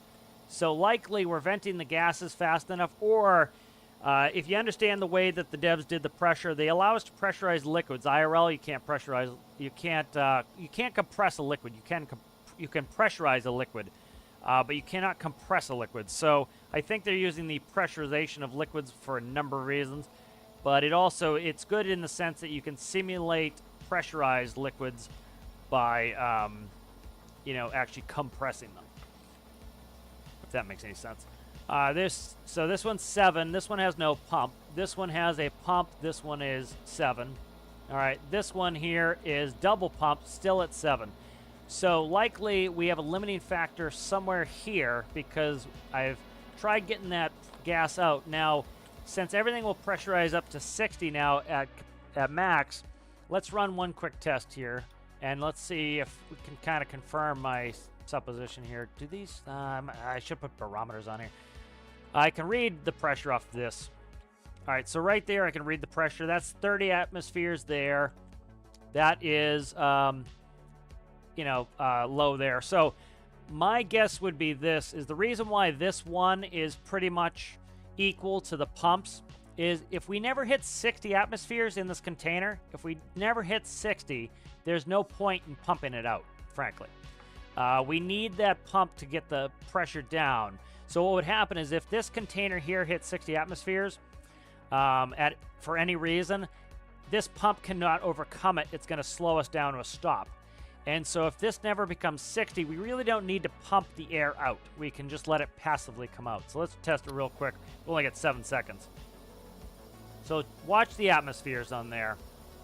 So my guess would be if this never hits 60, that we're not going to have any problems here.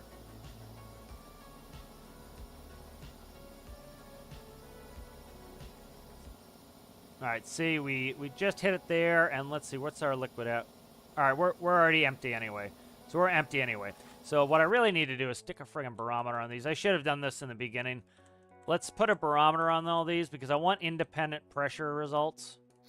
So let's get a blue for barometer. All right, let's put a barometer on all these. I want to be able to read the barometric pressure inside of there. All right. Should do it on both sides here. All right, so I want to be able to read the barometric pressure in there because in order to make some predictions, I need to know what the pressure is inside that. Because reading it from the fluid port, the problem then becomes the fluid port has its own rate change. So the fluid port can only move so many liters per second. And so that will cause the pressure to go up. So I'm not going to get actually really consistent results reading off the fluid port. I'll get better results reading the barometer. So let's go ahead and we'll toggle. So let's read the barometric pressure in there. So 0.99. Let's read the barometric pressure in here. So if this does not exceed 60, well, see, this is the thing too, is it would have to exceed 60 by a lot to need a pump, I think, because the pump can help draw it down a little bit, but we'd have to get the barometric pressure very high in here, I think, to need a pump. All right, so we're probably done here. Are we done? Yep, we've already hit 7 seconds. We're already full. All right, so now the air is going to keep pushing out. We're at high pressure here. You notice we're pushing out 224 liters per second of air. And that's because this is at 60 atmosphere. So let's shut this off real quick. So what we expect to happen here is the pressure is very high in here, right? And so the air is going to come blowing out of here. And so any excess pressure is eventually going to bleed off. Now, we can pressurize liquids in game.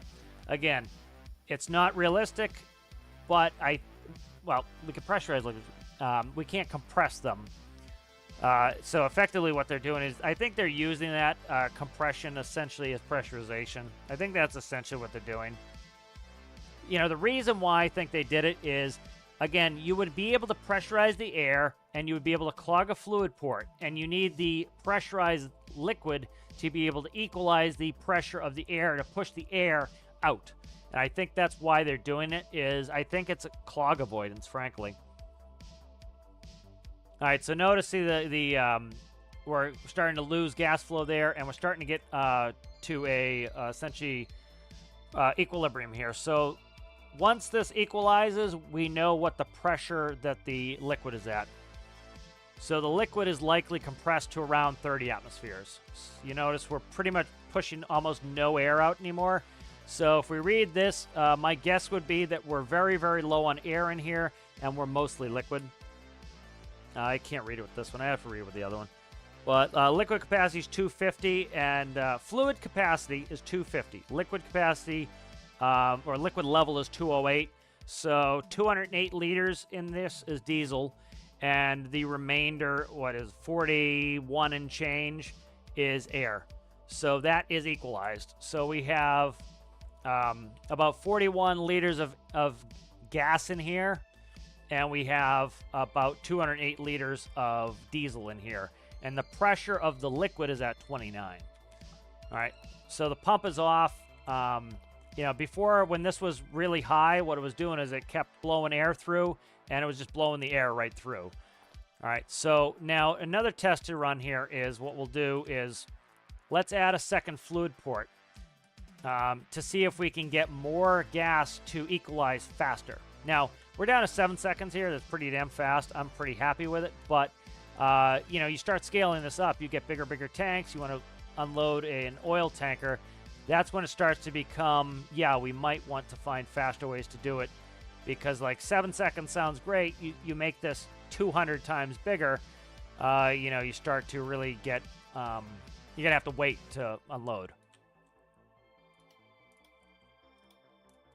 All right, so let's go ahead, and what we'll do here is we're going to see if the fluid port is a limiting factor. We have many limiting factors, but we'll see if that is one of the limiting factors there. And I really should put this over here. So I'm gonna put them in order of speed anyway. All right, so let's run this one. So this is the exact same one as that. 7 seconds. The only difference is we have dual airports here. So this should be able to push out, make sure we're running all right here. We're running. So this theoretically should be able to push more air out faster. Now, I'm not seeing that actually happening. If you notice, it gave it an even split.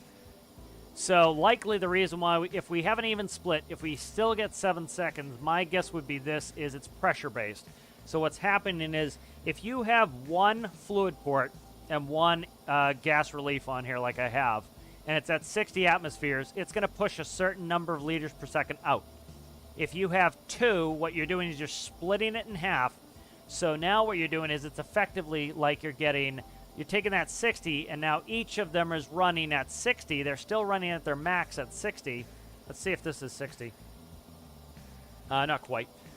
We're too late in the test. I have to see earlier in the test if this is 60. But likely what's happening is it's halving the volume. So you're still running at a high pressure, but you're halving the volume. That's the same thing if I'll show you a quick example of that. Check the time. Yep, 7 seconds.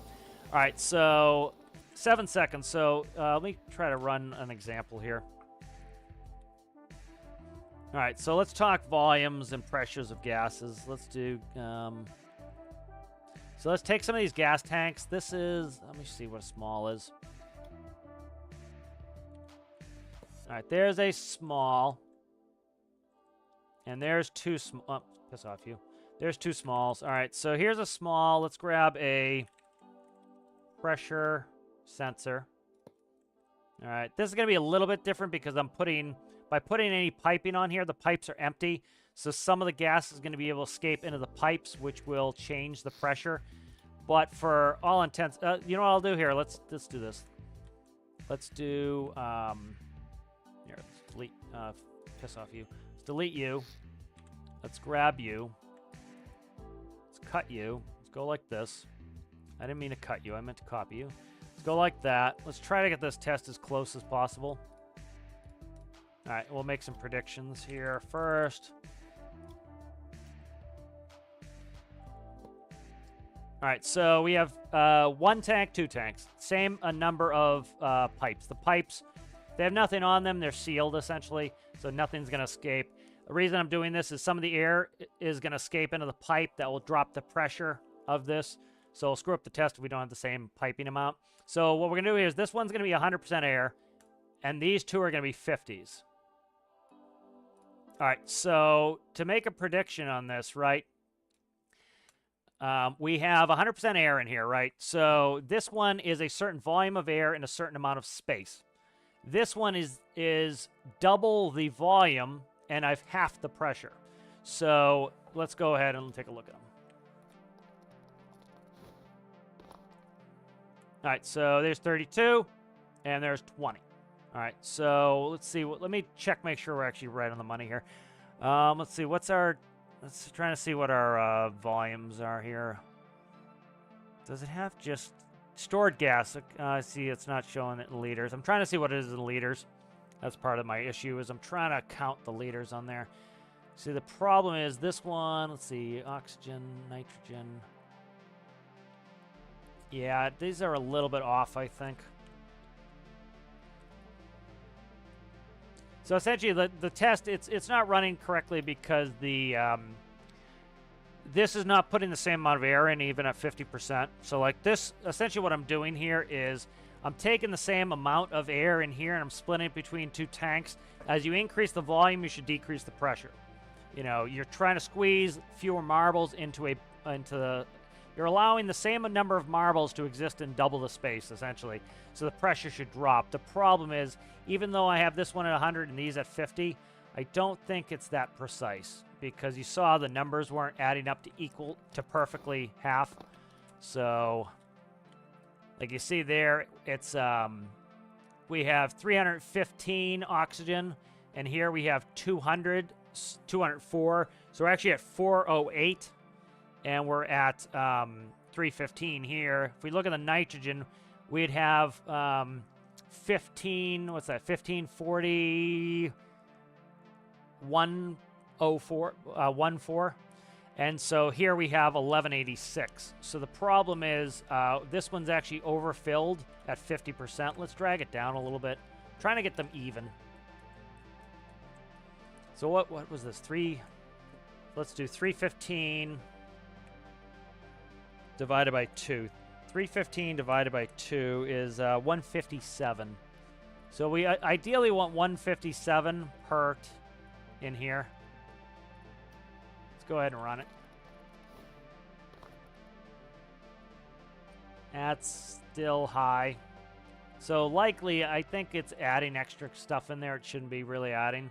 Let's go down to 45% on these. What I'm trying to do is get the same amount of gas in there, because ideally, if you put the same amount of gas in twice the amount of space, you should have about half the pressure. But the problem is it's not actually giving me half right now. 157. I got to go way down on this, man. I'm trying to... It's way high. Let's go down to 30%. I need 157 liters showing there. Oh, you know what it is? I wonder if it's... yeah, it still should be split evenly. All right, there we're below, so we need to go up a little bit. It's the 50% is not really showing me where it is. I don't think it's as accurate as I'm trying to get it, so I need to tweak the numbers till I can get them where they need to be. We're getting there.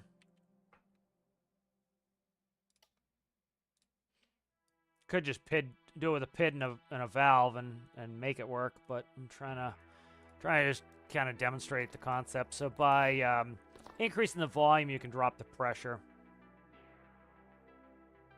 So this is really close. 157.5 is half of that over there. If we look here, we're at 32 atmospheres of pressure in here, and we're at 15 atmospheres here.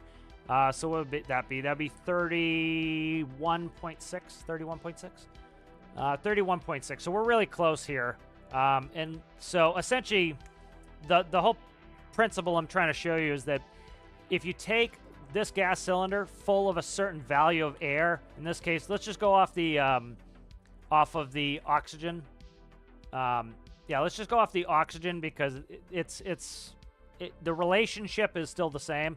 So let's go off the oxygen. So there's 315 liters in here. If we can make this an even split, right, which this is close. This is really close to an even split. The pressure should be about half. So by doubling the volume, you should be halving the pressure. And so if we doubled this again, we should be halving the pressure. Double it again, halving the pressure. Double it again, half the pressure. You're making more and more and more space. The more space you have, the lower the pressure will be because the gas expands into that space. It's not as compressed. And the whole reason we're even talking about this is, for example, in my submarine, I'm using small pumps. So with these big pumps, you can get up to 60 atmospheres. I forget exactly what the small pumps are. We can do a quick test and show. But let's say you wanted to use a small pump. You could do that, but you have to increase the volume because you're not going to be able to squeeze the air into as small of a container. The large pump allows you to squeeze air into a small container. So I can do a quick test here. Kind of demonstrate this a little bit more. So let's take pumps. Okay, let's take a tank. Let's drag that tank to nothing. Let's go ahead and we'll grab a gas valve. Not that anything else is in here, not that we're going to be putting liquid in there, but just put this on there as a preventer. All right, like that. And then what we want to do is grab one of these Johns. And so the whole thing here is because this large pump should be able to push a higher pressure, we should be able to push more gas in here.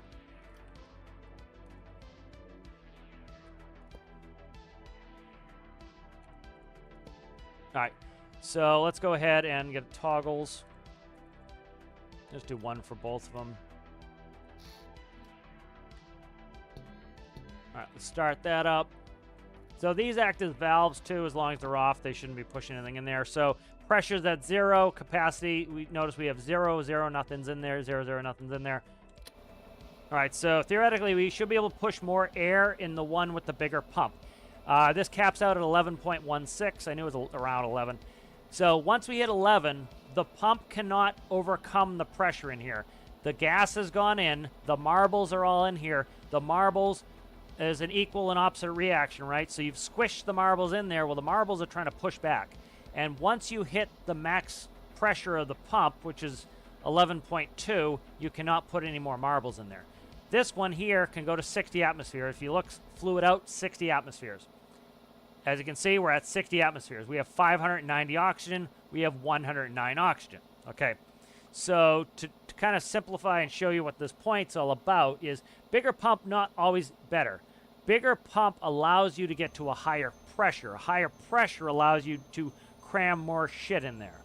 So that's when you're going to see when is it useful to have a larger pump. So how could we get 590 oxygen into this system here? Well, that is about 5 times. Would it be 5? About 5 times that. So let's go do this. So if we want to get the same amount into here, we need 5 times the capacity. So let's just go copy this, right? So we need 5 times the volume to be able to put the same amount of gas in here, because we're at a, it's not quite a sixth, you know, about a sixth of the pressure, between a fifth and a sixth of the pressure.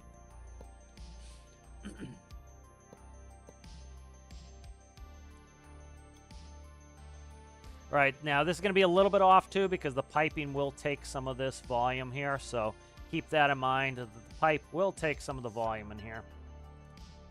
All right, and so I did this on my submarine. I used a bunch of smaller pumps, and so if you can still use a smaller pump, but you need a larger volume. The benefit of having a pump that can go to a higher pressure is it allows you to cram more stuff in a smaller amount of space. That's kind of the whole point of having increased pressure, is you can cram more stuff in a smaller amount of space. Just check these, make sure they're all zeros. Yep, so the prediction would be this. This one, again, holds about 590 units of oxygen. This one here holds about 100 and, what was it, 9. And this one should hold comparable to that one. I can't read that one from over here, which is funky. All right, so we'll get this one in there. So again, this one, like, trying to see. Yeah, we'll still be at 60, so we can't do that. It's a hard stop. There's 60, so there's 590 liters. No more is going in here. Now, theoretically, if we could get this pump to go to double the pressure, we should be able to get double the gas in there. And so if we could go to 120 atmospheres, we should be able to push even more air in this container. All right. Now, like in real life, eventually you'll get the pressure so high that the gas will liquefy, and you can't compress the liquid anymore. And so then you're done at that point. All right, so here's 109, here's 108, 108, 108, 108. So that's the prediction, 108 times 4, 432. So if we added some more, so if we wanted to get the same number of oxygen molecules in here, we would have to keep increasing the capacity because this has a lower pressure. So this kind of might show you how, like, you know, in certain situations you may need to go to a larger one if you need to. All right, let me catch up here with chat. Yeah, I think hydrogen would be really fun for being able to use it for lifting, stuff like that. So to answer Tanip's question here, the main test here is, let me shut this noise off. Main test here is, if I click on all these, we're seeing what is the fastest way to move liquids. A lot of people have been throwing comments around, some of them right, but they don't back their stuff up with any testing, so it's hard to tell. This is the, which one's the control? Let's see. This one's control. This one's the control. These are both essential. No, these are not both essential controls. What am I doing here? Let me check the times on the 7:21. Okay, this one, what is different between these? I can't even remember anymore. Let's see, what did I do differently on these?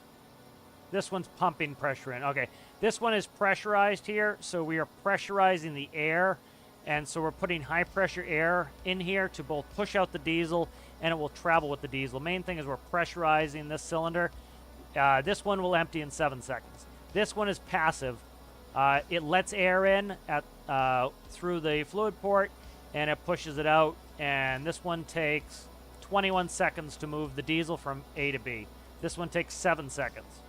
All right, this one here is limiting it so that only liquid goes through. So it is letting air in and limiting. So I have a test I should run. This one takes 33 seconds. This one here pressurizes it. It pressurizes the air to help push the liquid out, but it will not let the air go through with the liquid. And I don't think it's actually the air going through that is causing the speed increase.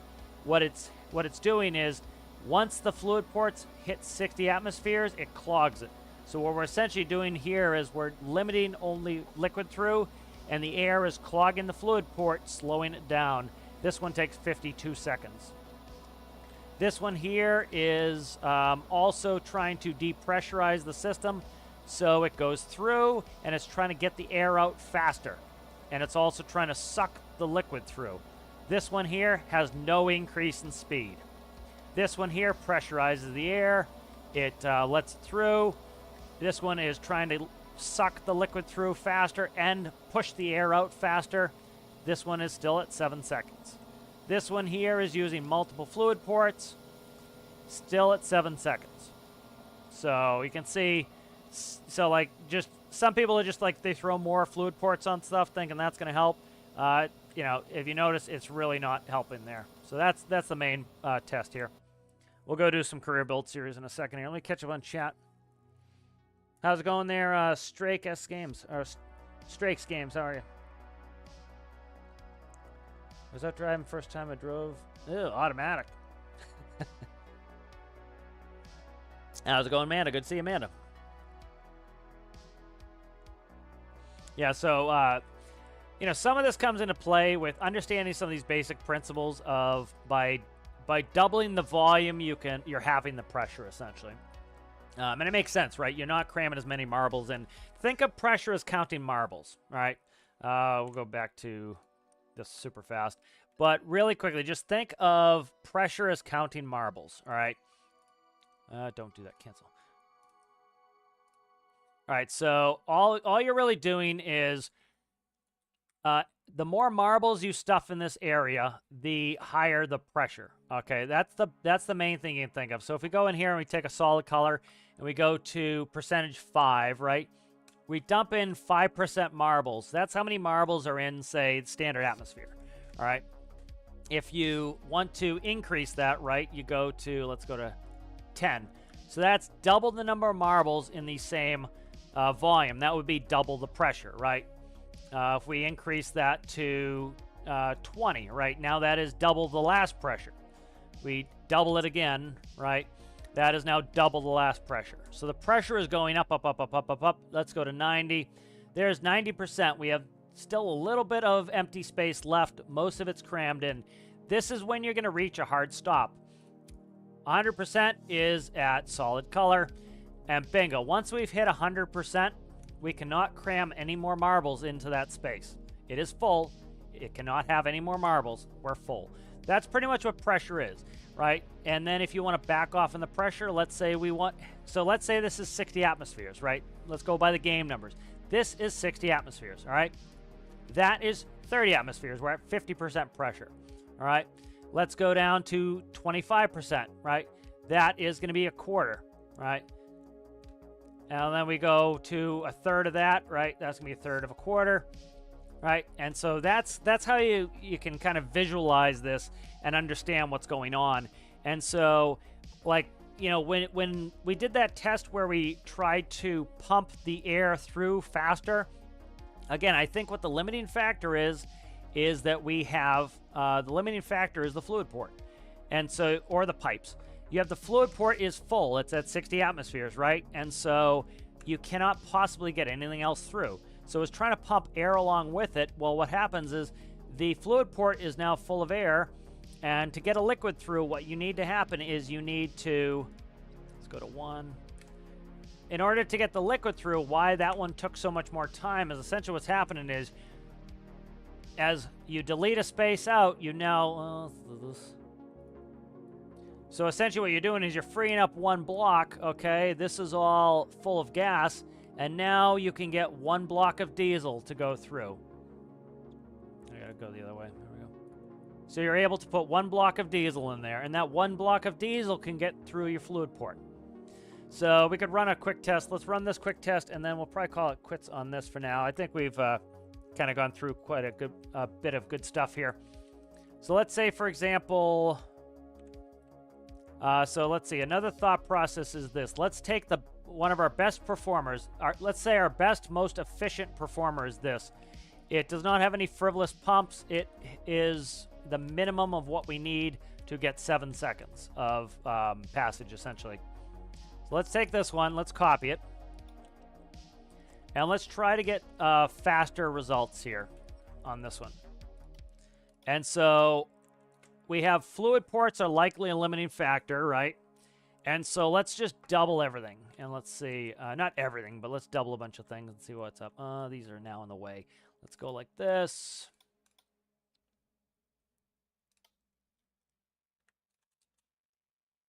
Let's go down with that, like that. Okay. Let's grab you.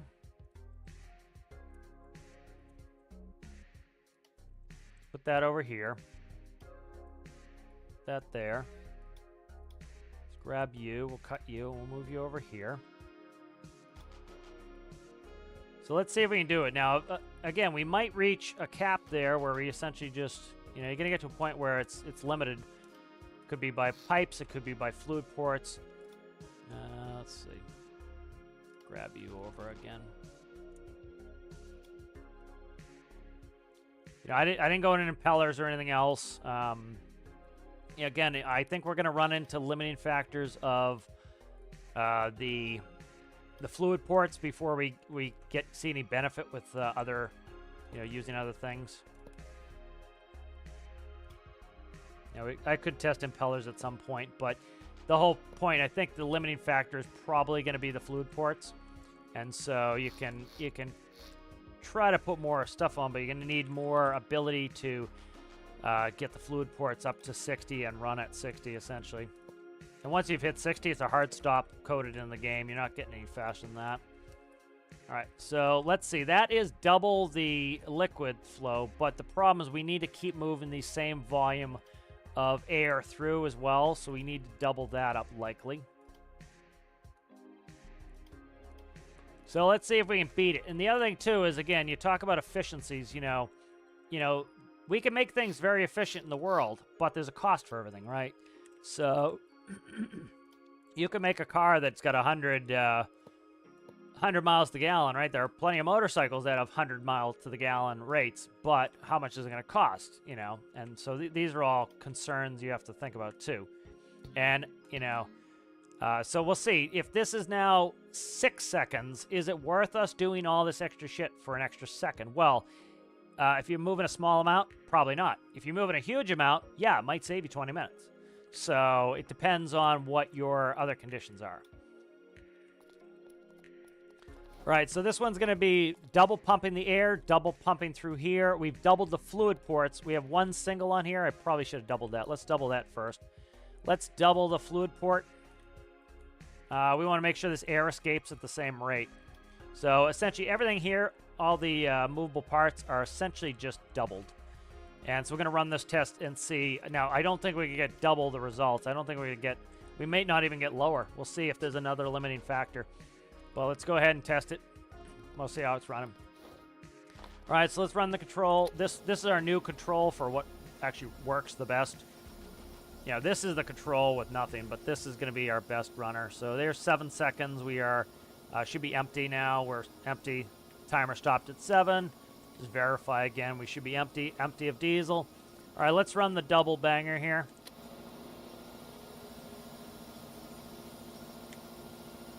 And it doubled it. So that works. So, again, my prediction I had made quite a while ago was I think the limiting factor is the fluid ports. And I think the limiting factor of the fluid ports is the 60 atmospheres. Is as soon as you get your fluid port to 60 atmospheres, no more is going through. None. It's a limiting factor. No more is going through. By adding a second set of fluid port here, we're pushing in double the amount of air. This hits 60 atmospheres, I would bet. when it's running. This hits the max flow. This hits the max flow.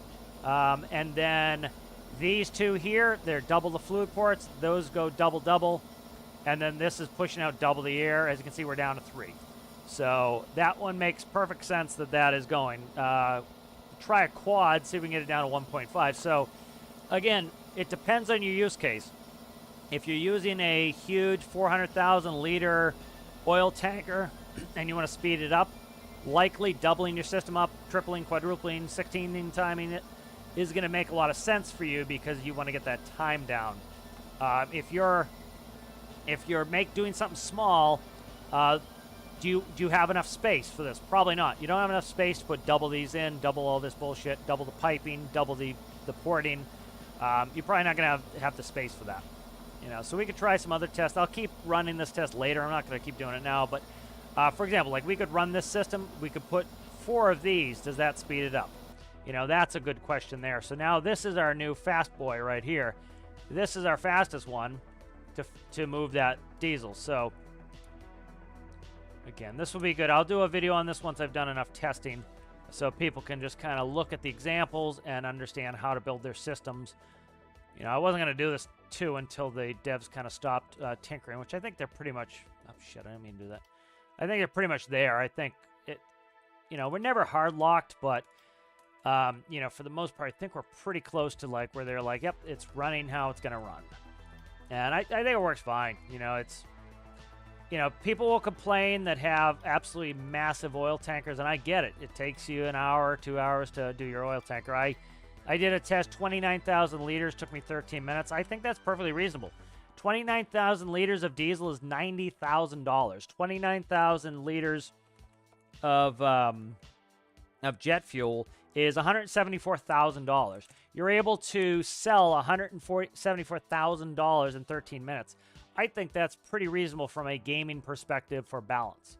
You can go do a mission that will take you about that amount of time. You don't want it to, and you make maybe like $23,000, right? So I think part of that is the balancing thing. People think the devs are just stupid and they do this.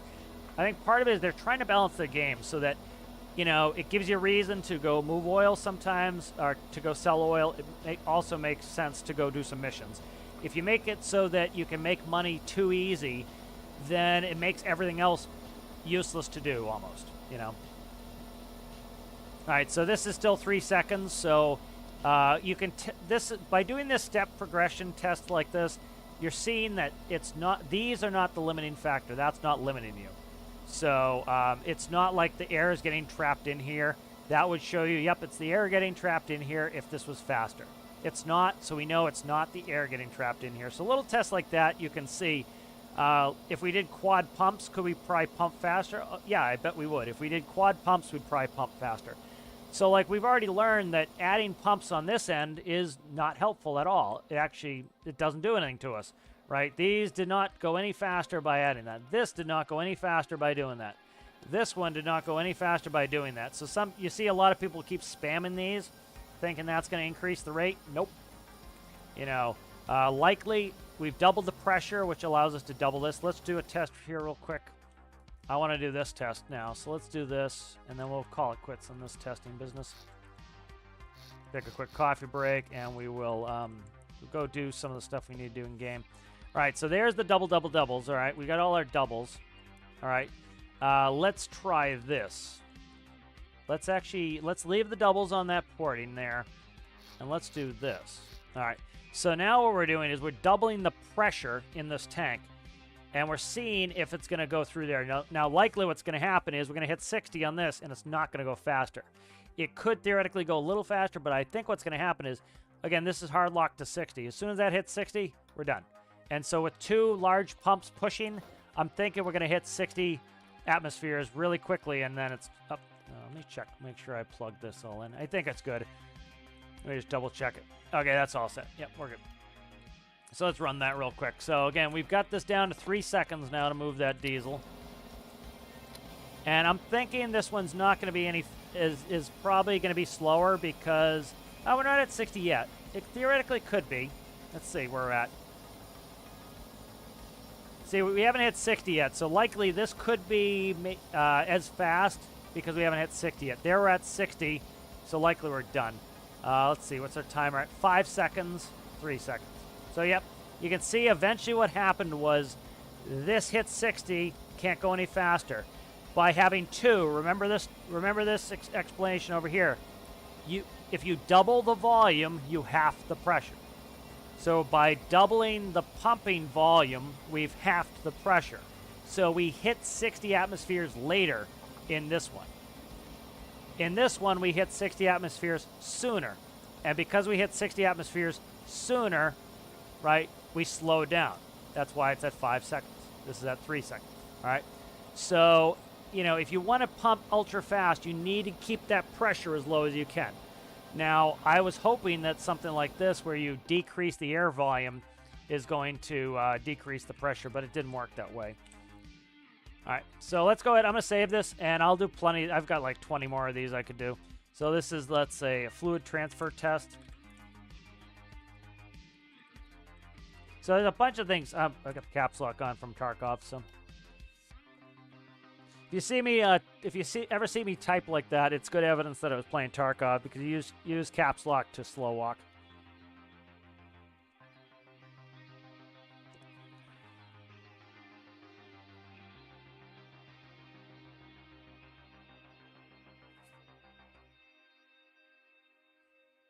Yeah, that's part of the thing. Let me, okay, Zach, I'm trying to catch up where, I don't want to reread everything.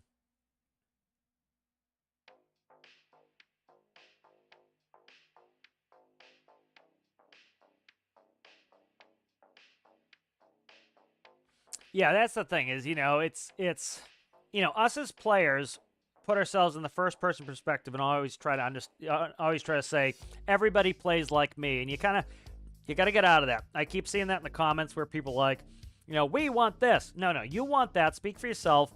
Yes, there are other people like you, but speak for yourself because that's the only person you really are authorized to speak for is yourself. And so say, I want this. There's nothing wrong with saying I want this.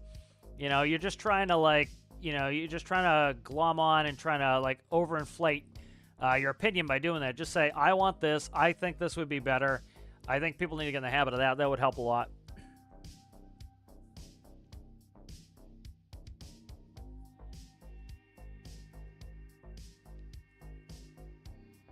Yeah, that like, you know, I'm too far back in the chat, but like, you know, talking about the people putting the videos, the bad videos in official, and you know, like Citrus got booted for putting too many pictures.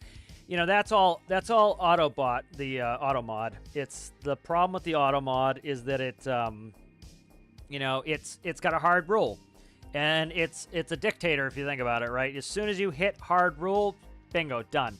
And it's the same thing with the 60 atmospheres in game, right? As soon as you hit 60 atmospheres, you're done.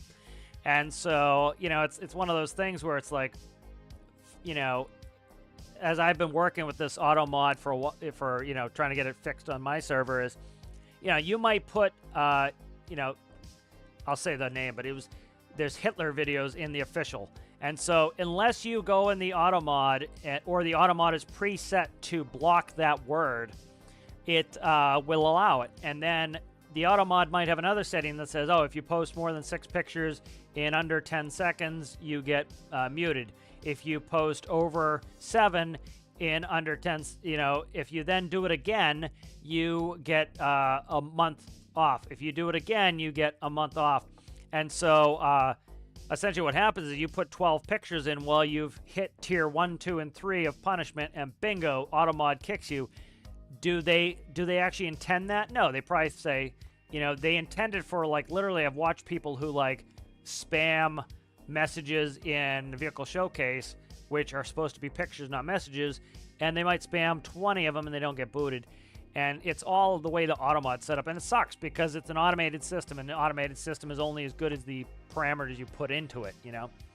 So likely what will happen is the devs or the moderators on the official will see the bad content, and they'll look at it and say, we need to put this new keyword in so nobody can say this keyword, and that will boot it, you know? So...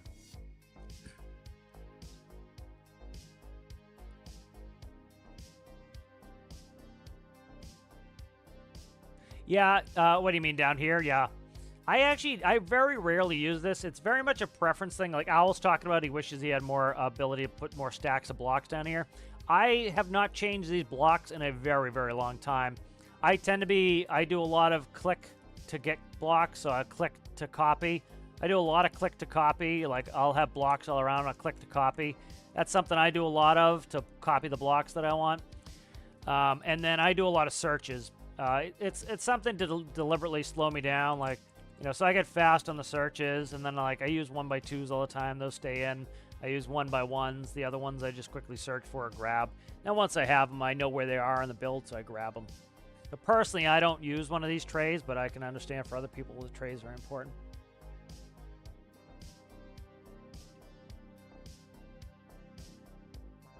Oh, did you? Oh, that's interesting. I didn't know you could do that.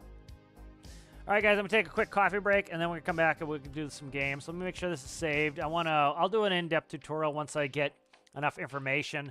Again, I'm trying to come up with hypotheses on why this is happening on certain things. And I think for some of it is, my guess would again be the fluid port hits 60 atmospheres. You can read the pressure on the fluid port. And as soon as you got to think of these things as marbles. That really helps as far as I'm concerned with chemistry and physics. Is think of it as marbles.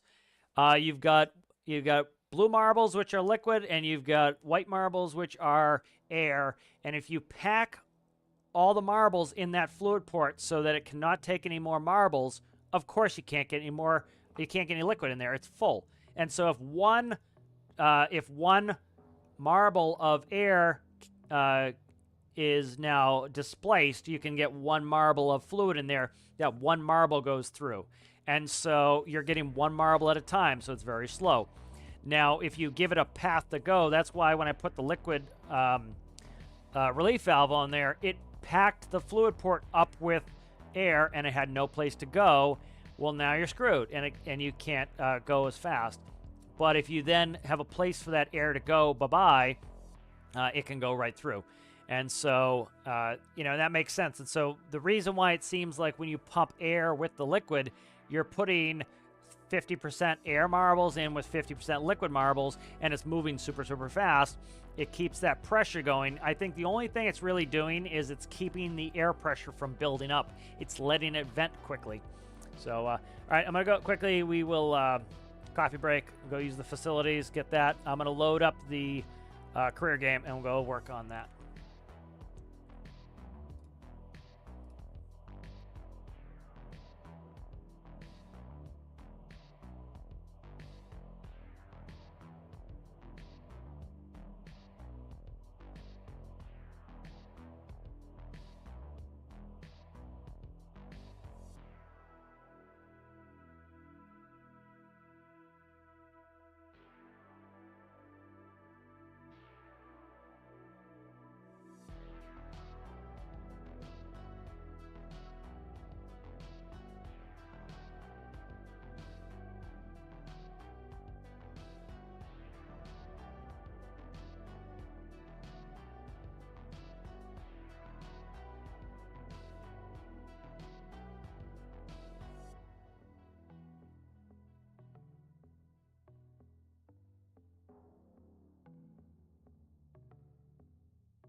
All right, I have returned. So let's go ahead and we should be in the career game.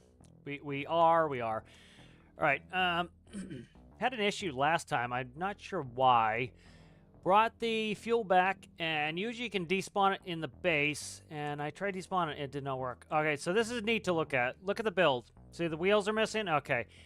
The way the game works is as it calls some of the stuff, certain pieces are going to go in order to decrease the system usage, all right? So now this is with a keep active block on the base here. This base has a keep active block. You notice the wheels are gone, right? So the wheels are added. So some of these things are what actually caused some of the problems with the game as things try to pop back in the world. So it's another thing kind of interesting to look at. All right, let's go ahead and shut that pump off. So did all that testing partially to, we're going to try to increase the pumping rates on this facility here. Diesel's pretty much, still building diesel? You are. Okay, let's shut off diesel here. I don't want to make any more diesel. All right, diesel's off now. Let's get that emptied again. I'm trying to just get rid of all the liquid in this base. Not that it's a lot of, it was a liter of diesel. I shouldn't really give a shit. But trying to empty this out. I'm going to try to increase flow rates into the tankers. Just get that emptied real quick. You know, so some of these things that, you know, people need to kind of understand that, you know, part of the stuff in the game are vehicles. Like this is considered a vehicle. That's of course a vehicle. The fluid pumps are vehicles. And I think a lot of times what happens is, you know, the game's not saving them as when they spawn in. So that could be how fast your hard drive is. That could be your RAM. Like I've literally never had the pump issue, but I know a ton of people have. And so I think sometimes it could be something like, you know, if your computer's too slow, it's not saving it, you know. You know, for example, the other thing I was talking about the other day was the, oh, why the music's so damn loud, or so quiet. It's just a quiet song, I guess. So the other thing is, like, a lot of people have had issues with, you know, the game is slow to load at 90% or it doesn't load at all. A lot of games I've noticed that at a certain point is when they load in certain different things. So for example, Tarkov, you can watch it tell you what it's loading in. So it will say loading loot.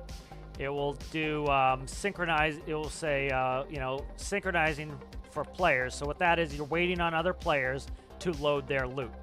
And so if somebody has a really slow computer, the loot on the map needs to load in on your client to be able to tell where the stuff is. That's how the cheaters can actually, like, vacuum up loot, is it's all loaded on your client. And so, you know, when you're waiting, when you're synchronizing with players, what that's doing is all the other players are loading their loot, but they have potato PCs, and it's taking forever. And so you're waiting on their PC to load it. So, like, most raids in Tarkov, I'm sitting there waiting for other people's slow PCs to work. And so, you know, now kind of extrapolate that to another game. And so you get this game loading, and why some people, they say, oh, it takes forever for me to load. Well, my guess would be at 90%, like even mine, at 90 it stops for a little while because it's loading something, and that last 10% is, say, reserved for vehicles loading. And well, let's say you have 200 add-ons in your game, right? Well, that's a lot of vehicles to load in your game. So that could be a reason why it takes a long time to go from 90% to 100. Let's say you have a lot of vehicles out in the world. That could take a long time for you to get from 90% to 100 because it has to load all the vehicles. And let's say you have a broken add-on. They updated the game. Your add-on is now broken. You get an infinite loop where you never get past 90. People yell at devs, fix the game. I keep getting stuck at 90. Fix the game. Well, if it's due to an add-on that's not updated, the devs can't do anything about that. How are they supposed to fix a vehicle that is broken that will not load properly? The game says, hey, I can't finish loading the game until all vehicles are loaded. If it can't load all vehicles because the add-on is broken, the devs can't do anything to fix that. And frankly, they shouldn't waste their time on it because it's a third-party add-on that's broken. They can't and they shouldn't, you know, spend a ton of time working on the game to make that one add-on work, you know. Kind of get what I'm saying there is, like, some of those things that people will write off as a game bug that they should fix, I would say is not anything they should even really bother with, because it's something that could very well be one of your vehicles is broken. It won't it won't finish loading, or an add-on, which is somebody else's vehicle, is not working and it can't load. All right, so let's try despawning this. So 196, I just did a save. So if this doesn't despawn, I will, I'll just recall it and we'll pump it out. All right, so that did not do it. So let's load the save. So I might have to pump out. Oh, is the music loud now? Okay. Thanks for letting me know. Yeah, the problem with YouTube is it does not have numbers on its volume slider. So what would be nice is if I could set it. And I can't, unfortunately. Like, I go in my own Windows settings and I set Chrome's volume down to 18. And then usually I know where I have to put YouTube. All right, so we're going to go ahead and we'll just pump out here. All right, so the other thing you notice on this trailer is this trailer has small pumps. So as we just did testing on it, right, these are going to hit a maximum of, which one's the out? This one is out right here. So if you notice, this one can hit a maximum of 11 atmospheres. We're only at 2 atmospheres, so this is telling me I don't really need a bigger pump because I'm not hitting its maximum. I'm not hitting 11. Now, there are big pumps under here. You can actually see it. See it right there, a large fluid pump? The large fluid pump here in the floor is not at 60. So we can actually fly into the map, too, and we can see this is a vehicle, right? This is, I forget which way. Okay, it is control. So you see we have a large pump going down. We have a large pump going up. They're independent. That's why you need to hook it on the correct one. And so you notice that the pump is not exceeding 60 or not hitting 60 here. So, you know, theoretically, I might be able to pump a little faster if I put larges on there. Maybe, maybe not. So nothing's hitting 60. Once you hit 60, again, it doesn't matter. You can add 1,000 pumps. It's not going to go any faster once it hits 60. You know, and the fluid ports can only go to 60. So, like, if we look at the fluid port right here,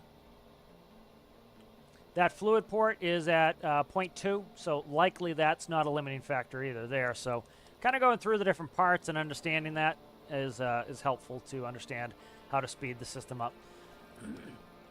We'll just let that run for a little bit. Let's see what we want to do on the map. Now we have a lighthouse is on fair. Okay. Now let's get a mission. We can let that just run and unload. I don't know why it's not despawning that liquid in. I do not know why. It's been fine before. Likely with the what is May 8th when the new update comes up, we're gonna have to do a new save anyways. And the reason I say that is think about it this way, right? This fish market is a vehicle. The price is going to change. Now, maybe they can change the global prices of the fish. Remember, fish are going to be worth different money. All right. The fish are now going to be segregated into different zones. Maybe you can do that without having to start a new save. But my thought process is you're going to have to start a new save. I don't know. I have no evidence one way or the other to support this. But that is just keep that in mind. You might need to start a new save. Let's see. Let's keep getting. I'm trying to get a land mission. I can use some of the builds from the last challenge. So again, I have no inside information if we're going to need to start a new save, but likely we might. Why is there a cat in the corner? Because I put him in the corner. I'll put a post up that says why the cat's in the corner so that everybody who asks can know.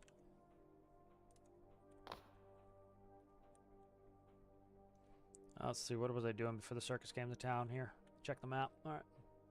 That one is Observatory is on fire. I'm trying to get a land mission here, people. So keep going. We'll get a land mission. Music all right now there, Citrus? Just check the... I'm trying to check the poll here. Here's my announcement channel. There it is. Okay. All right, so yeah, 100% so far. The votes have said that the The brightness is fine. That's generally what I think. Usually when somebody says, like, you know, when one person says something is not working, it's usually on their end. So.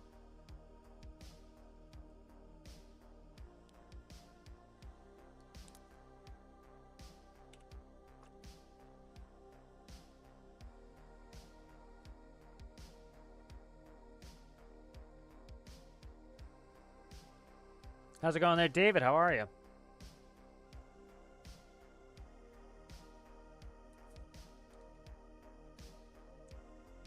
Let's see, we've got a mission here for our sins. It's from Apocalypse Now. If you don't know, if you have not seen Apocalypse Now, you should watch it. Apocalypse Now is very much Dante's Inferno.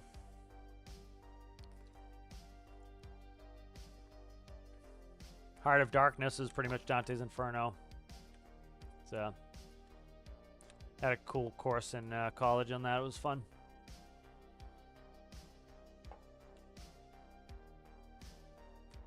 Give me a land. You want a certain type of mission, that's when it's not going to give it to you. It's like in Tarkov. If you're looking for something everywhere, you can't find it. And then when you've already got it done, you can. Okay, door panel is on fire right here. Let's go do that. Let's check on the progress here. We'll leave this here. All right, we're unloading pretty fast.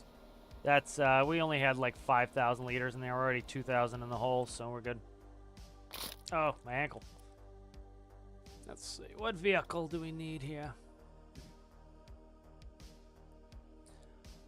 Let's see. Let's take Citruses here. What do you have? You have fire extinguisher in here, Citrus?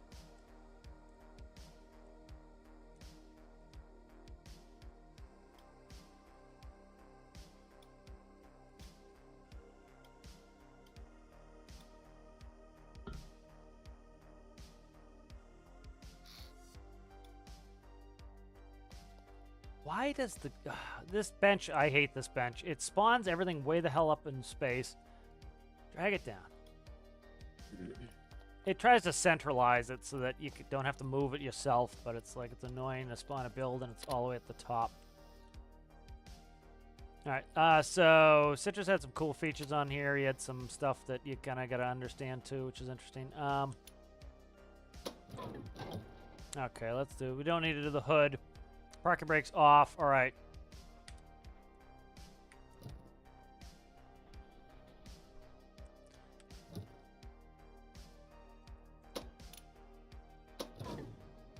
Does it start in first gear, Citrus?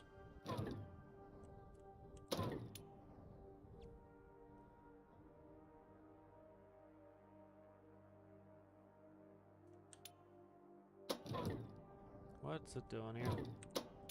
Each second. I think I double tapped it to put it through gear. I think I double tapped. Does it start in first? No. Okay.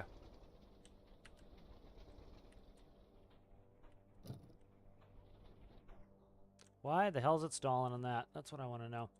I had a little issue with this yesterday when I was working on it here. So, like, all right, there's reverse, there's neutral. We started up. Parking brake, is it a parking brake release? It's not a parking brake release, right? So it should be parking brakes off. Do I just have to feather it a little bit? Alright, so we'll go into gear. I had to double tap it to get in first, too. So that's what I'm wondering, if it's, like, in second. It's very weird. Turn the game volume. I can barely freaking hear it. Alright, so I'm going off reverse to try to check the gear. Alright, so we should be in first. Alright, brake. Brake lights are on. Why are the friggin' brake lights on? Yeah, brake lights. Alright. So we should be in first. That's neutral, actually. We're in neutral. Alright, so now shift into first. So I'm going to press up once, Citrus. And it does not... I don't hear any gear change. And I stalled. So the parking brake starts on. Okay.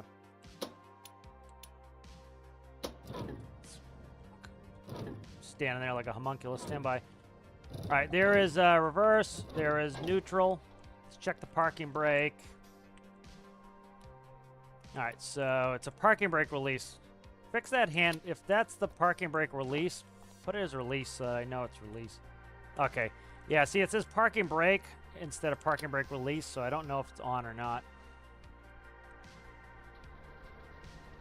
All right, there we go. We're revving. Let's put it in first. So I pressed the up arrow once, and it did not switch gears.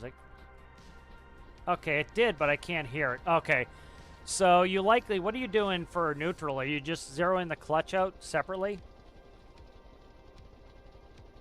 Okay, so first is all the gearboxes off. Okay, that makes sense, because I was trying to do that yesterday, and I was like,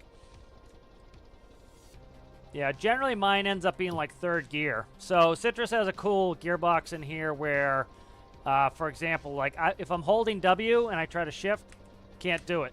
You need to unload the box. You need to come off W to shift. So I like that. I might have to put that in some of my stuff.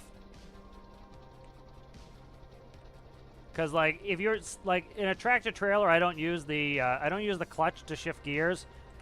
I just I float them, but you can't have your foot on the accelerator when you go to shift gears because the gears are pushing against each other too hard, and you'll have to force it out and clunk it. So don't want to do that. You want to come off the accelerator and then do it. This is top speed, right? About 90, probably.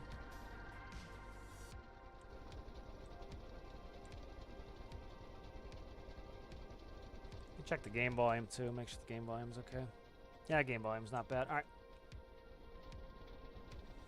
Yeah, that was the okay. So that was the main thing for me. It just most of my gearboxes happen to be around third gear, fourth gear is somewhere where it's zeroed out. Because I need to down gear my first gear, and then usually around 3 is so my third gear is usually kind of like my master gear, so it either down gears or up gears the system, and then it does reverse. And then so in order to get lower, you would need to shift the gears to get into first, and then once you get around third, that is the gear of the third gearbox, and then you would be flipping gears again after that in order to up gear beyond the third gearbox. A pack of Marlboro there. So you can have a smoke. Have you made any modules for this yet, Citrus? I like your little mirrors. Where are the cameras? Hidden cameras somewhere?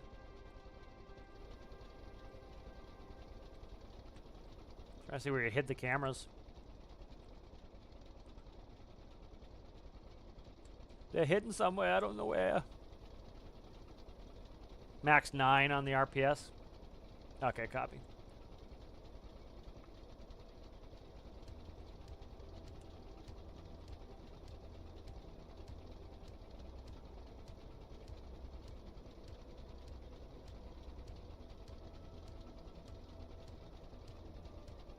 Yeah, put a little bit of camper back there. You can live that van life.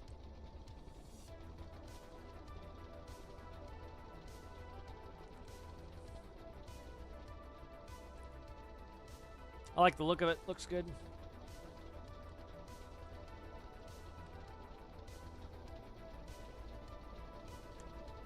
I like the simple dash. Now, is this supposed to be an air vent there? Is that what that is?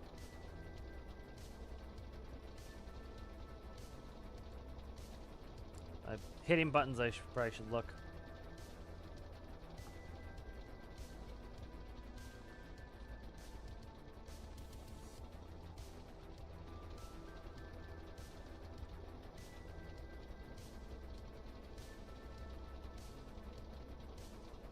I got you. So you got some modules already that will work with it.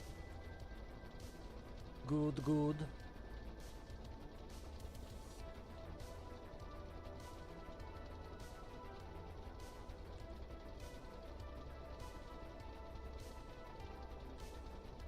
I don't think Neat's I don't believe Neat Knot's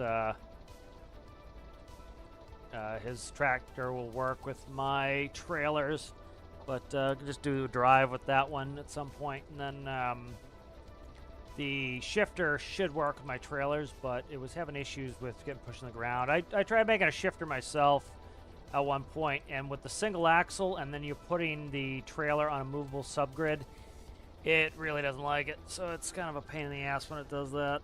So we'll see if I can just move a trailer around with the other one, with the Ottawa. I've driven that Ottawa IRL.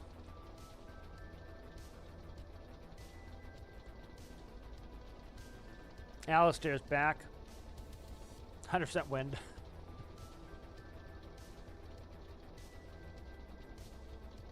I do like the Marlboro smokes there. Makes sense. Hold on, let's do the cigarette lighter here. There we go. You can have a smoke. It was really amazing how fast people, like, you know, like when I was a kid, you know, a lot of people smoked, and now it's like nobody smokes. You don't see anybody smoking. It's kind of, it's a, you know, more seen as a shameful thing, but like friggin' everybody used to smoke. You know.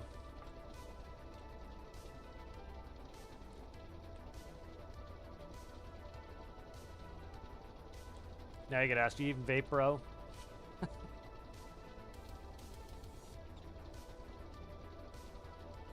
Yeah. Yeah, I don't even see people vaping much. It was funny, like when the building would go to break when I would be waiting for one of my loads in Connecticut, and everybody would go up to the break area outside, and it just reeked of weed after that. So they all had their vape weeds and their weed vapes, and the big puff of weed smell will come by. That's better though than you could smell the trash plant burning the trash at night. And it was much better than the trash plant burn smell. I much prefer the smell of jet fuel, though. You know, smell is one of the most evocative things, like to bring back memories, and like, oh my god, like, smell jet fuel, it brings me right back. Jet fuel is a beautiful thing to burn. Like, I don't like the smell of gasoline. I don't like the smell of burning gasoline. Jet fuel, though, I'll take jet fuel all day long. You got a bunch of APUs running, and you're walking between the gates. Like, we used to, when I was based in LaGuardia, I'll show you a picture of the terminal. The terminal was like a hand with fingers, so imagine the fingers are the different, terminals. And so at each finger, you would have to go through security. And so it was a pain in the ass that if you wanted to go from, so like, you know, our gates, we had like 3 of the fingers, I think. So if we wanted to go from, like, so we might pull in on one plane on one finger and then have to go to the other finger, you'd have to go through security again. And so we didn't want to do that. So we would go downstairs, we'd go through the doors, and we'd walk outside between the fingers because we had ramp access. And so you'd walk through there and you get that big, like, plume of all the APUs would be running, and you get the nice stink of jet fuel, and it would get you motivated. See how we're running on temp here. Nice. Ice, baby. No problems there.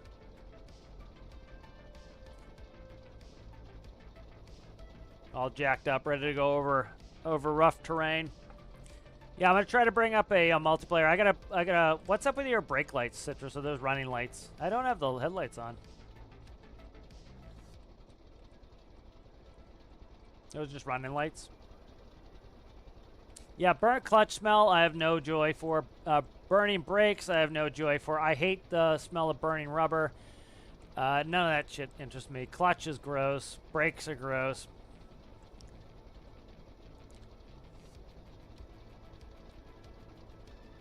No need for any of that crap. Yeah, I like the smell of fresh asphalt. Kerosene. Yeah, it is essentially kerosene. Jet fuel is kerosene. We still call it jet fuel.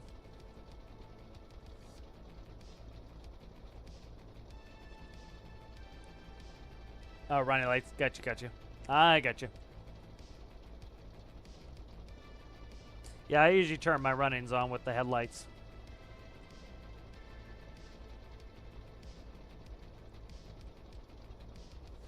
Oh my god, you can't even use you can't even use land vehicles in game. Oh my god, you can't make good cars. Oh my god. Oh, it's that get clipped as well. I saw Alistair clipped one of them when I blew up. We'll watch that clip. Again, it's was it you, Owl? I think it was said you know, a poor craftsman blames his tool. Who said that? I forget.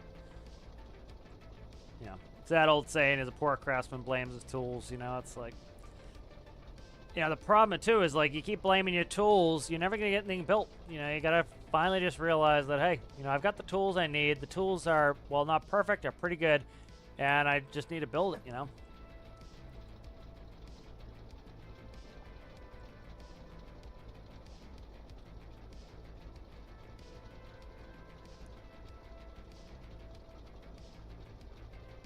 Yeah, rain on the dry asphalt. Yeah. Ice is back. Ice, baby.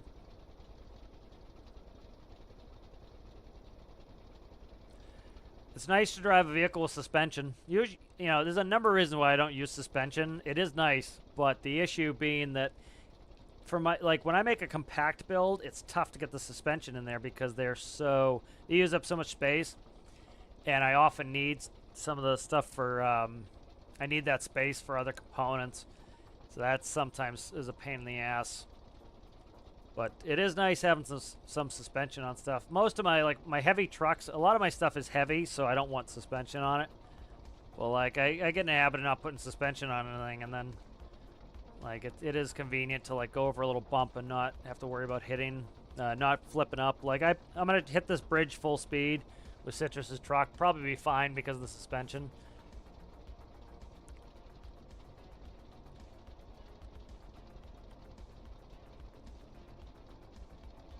You know, a good wheel pass would be nice for the devs to do. Some dualies, innate dualies, some smaller wheels for smaller applications.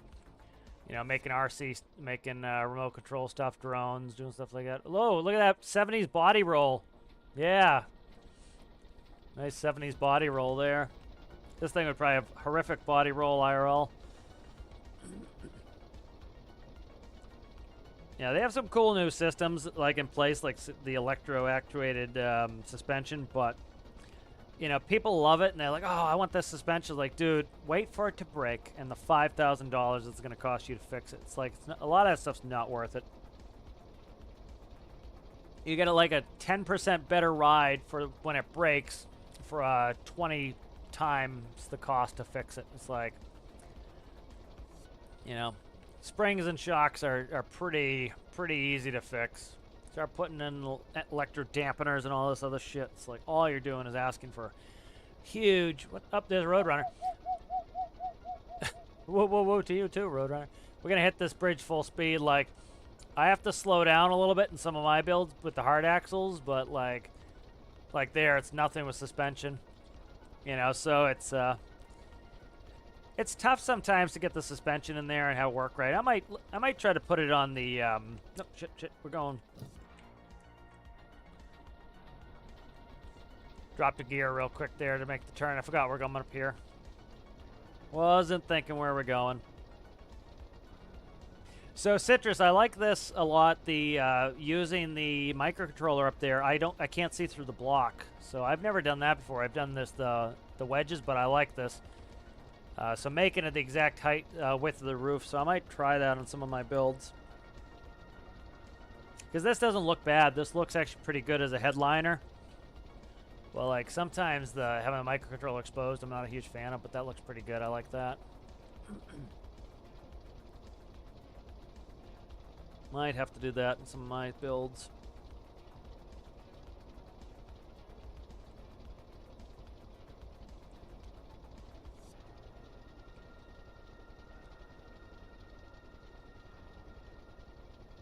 You know, like, if they added a small rotary, like, 1x2 block, essentially a pivot that you can limit the rotation and the rate, like a damper, that would really, allow us to do some reasonable suspension stuff. Part of the thing too is it's just like you start putting things on subgrids.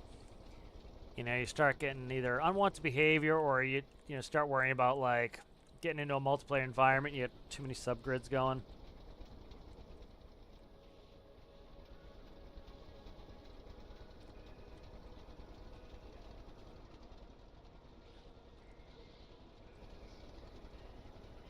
What was the comment I replied to today on the weekly thing? Another silly. Oh, was somebody asking? They go free question mark. And my response was, if you instead of going right to the comment section, read the thing you're commenting on, you would have already answered your own question. Something to that effect. It's like, oh my, and the problem is people will indulge that behavior. They'll answer them. It's like, no, don't answer that. They want you to do the work for them. No. They didn't read the update. They want you to read the update for them and do it for them. All you're doing is they're going to continue that behavior. It's like, don't make them read the thing. Because eventually they'll learn just to read the friggin' thing, and then they'll answer their own questions. Yeah, free. Want it for free. I think they should have done a DLC this year. I understand why they don't, but I think they should have done a DLC this year. People act like you're crazy for that. It's like, hey, again, you don't support the things you like, you don't have them. Where the hell's the fire? Right there. We found it.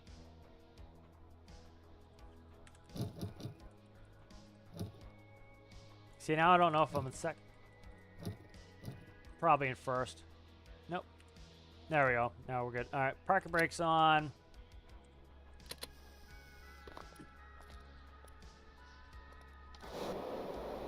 Get me out of bed for this.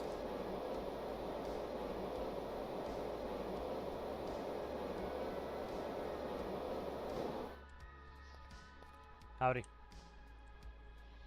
me see. We have, I think it was just a fire, right? I don't think we have any Johnny to bring with us. Yep. Right, good.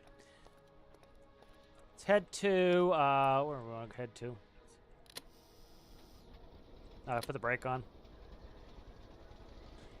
Yeah, personally, I would just add release parking brake on there.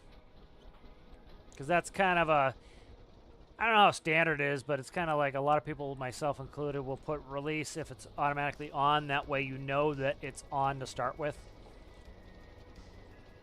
But, especially seeing you have a system that stalls if the brake's on.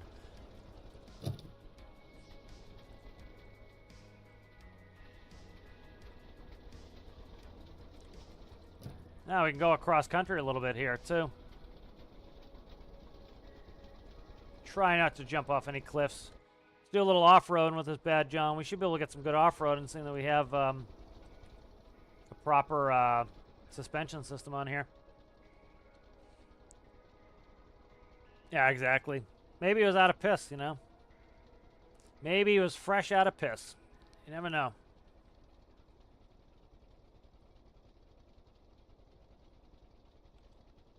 The roof also has the logic for the... Okay, I get you.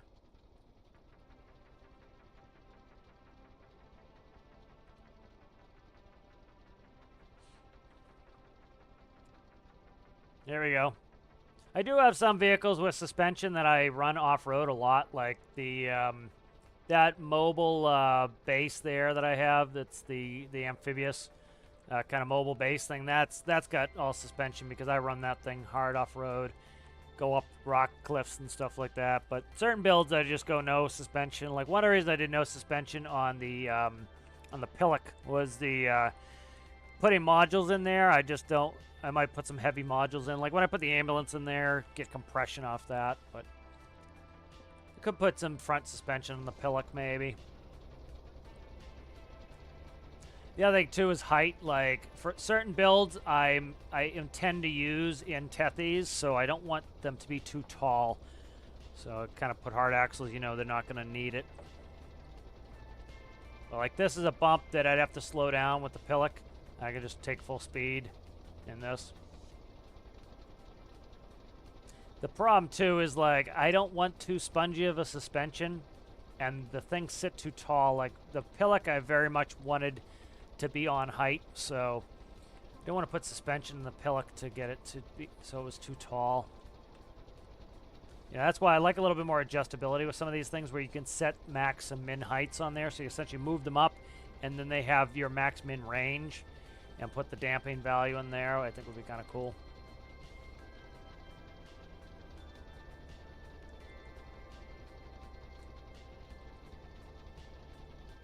And here's the site of the challenge. Try to get another mission here. Let's see. Might take something out of here and go. I'm trying to think what we need to do. I got that fuel empty, and I might just take a Plano back to FJ, and we'll check out on that fuel.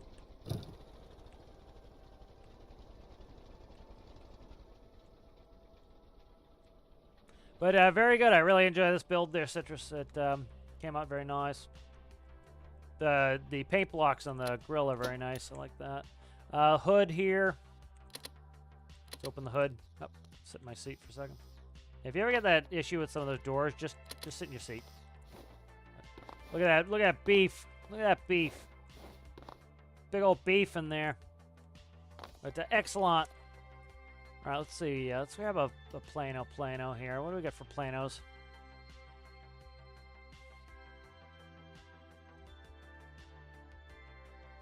Let me delete that. I don't need that anymore.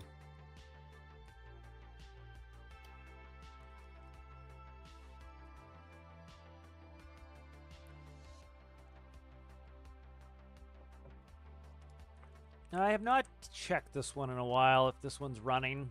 So, do I have any jet fuel in here? Let me see. Check for jet fuel. I do. Okay. Let's take the race plane back. Want something fast and fun to get back. Turboprop. There we go. This one's the turboprop version of it.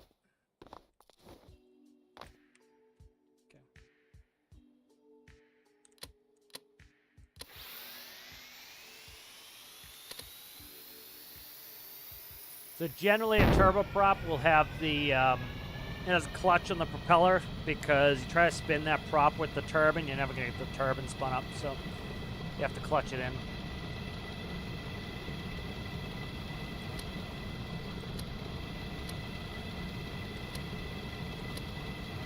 Low bat. Why do we have low bat? Do we have a bat? Why is that battery in zero? It's just, I don't know, is it reading on zero? Okay, it's just reading, so it's just a gauge problem. Okay.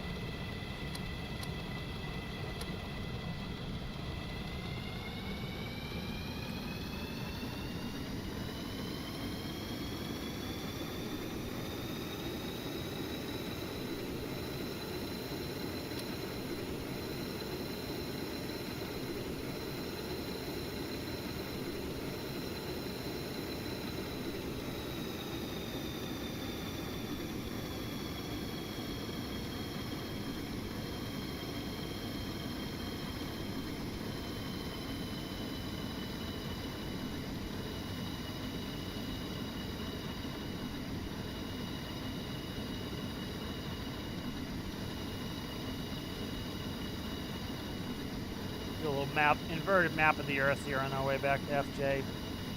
Rolling and turning is a pain in the ass inverted. You have to use a shitload of rudder. Wing doesn't generally like to be upside down.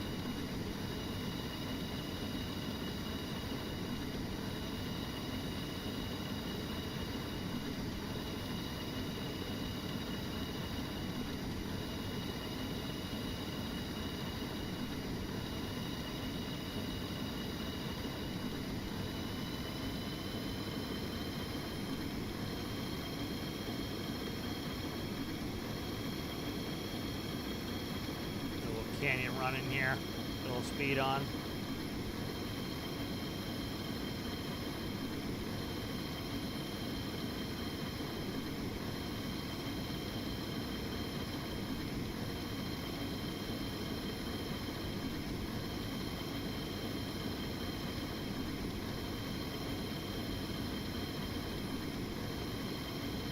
little opposite rudder does wonders for initiating a roll.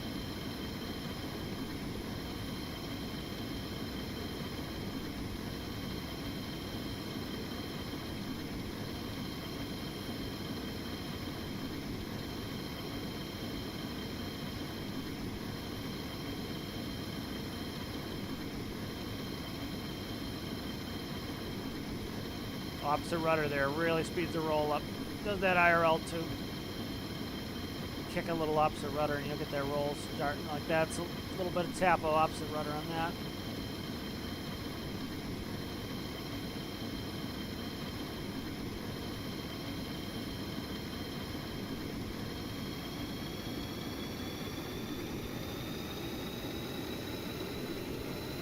There's decreasing the prop pitch there, get a little speed on here.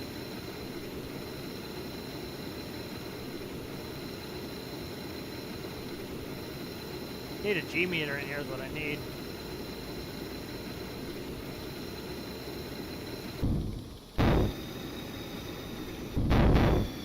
Hey, fix that. Didn't know that was in there. I don't have a proper floor on my thrust there. Fix that.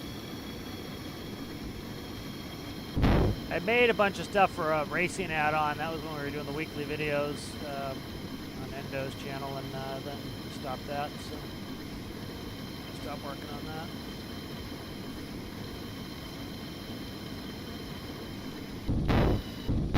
Yeah, I gotta fix that.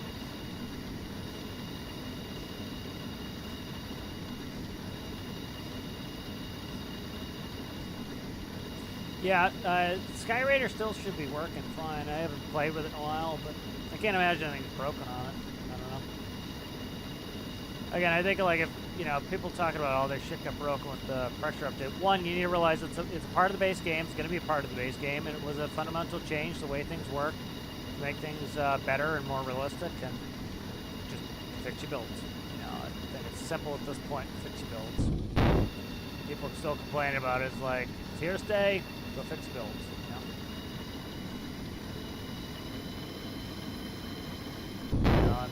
None of my stuff got broken because it was all it accounts for the air volume.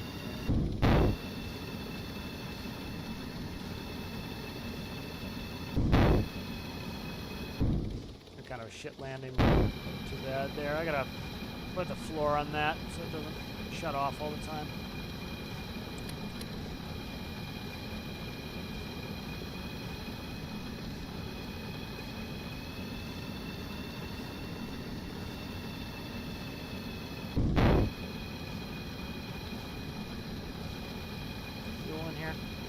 We got quite a bit of fuel in here.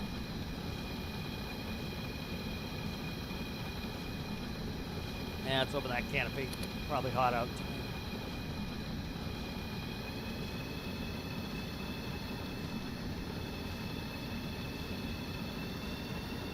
Tail drag, you gotta go like this to be able to see in front of you. You wiggle like this so you can see out the sides. See if there's obstacles in front of you.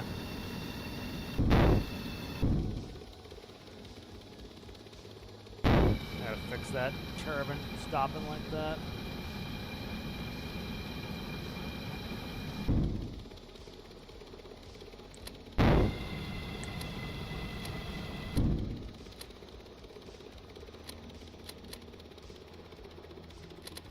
Shut the canopy. Alright, hopefully we're empty on this, John.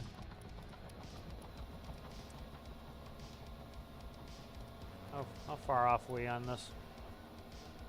Still got a ways to go here. There's no keep active block here, so it probably stopped at one point. Let's check some chate. Catch up on this chate.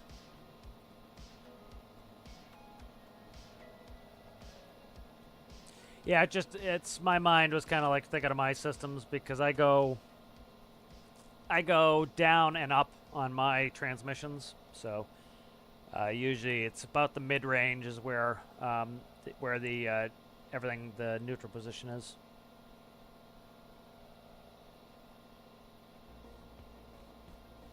Yeah, most of them, they're all very close. The the builds. A couple of them had some mechanical problems, which part of it was Steam. You know, like Alistair was saying, he had fixed some of the issues already, and Steam had just not updated it, which sucks. You know, that's you know, that certainly sucks when that happens. But you know, not much I can do about it when Steam's not letting people update their builds. And I grabbed the build as soon as the one I grab at the time at midnight's the one I just keep. So I download them all.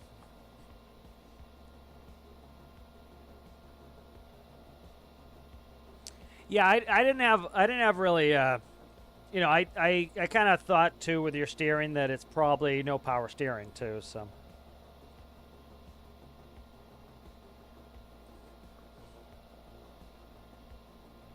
you know, some of those I figure had no power steering, so it's probably kind of their dealio. The tractor neat seemed a little bit fast, but again, a lot of that's personal preference too. Of like, if you're backing in trailers, you might want it to go a little faster. It's just like, especially like the older stuff, likely had no power steering, and it was kind of, you know, it's heavy.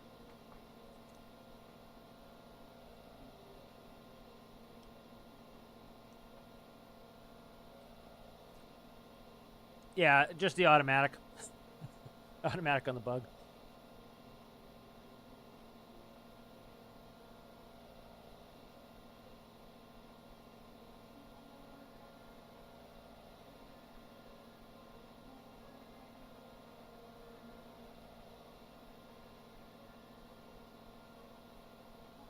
There's not too much else that it needed. Like, a lot of people just need to, like, basic flight stuff. You know, a lot of people, like, don't understand how to, like, adjust their approach. You know, I kind of plopped this a little bit because this one, again, if I go idle on this, it shuts the turbine off. I lose speed too fast, so I put it down with a little bit of thrust in. I was hoping this was friggin' done. I'm gonna just despawn this. I don't care what's left in there. Screw it off.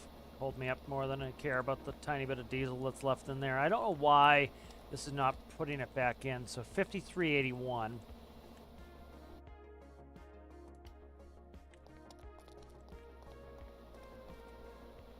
Yeah, see, it's not putting that in. I don't know why it's doing that. And then that should go up because it had fuel in its tanks. That didn't either. That's not taking the fuel in, which is weird. See if it does it with this jet, because this has jet fuel in it.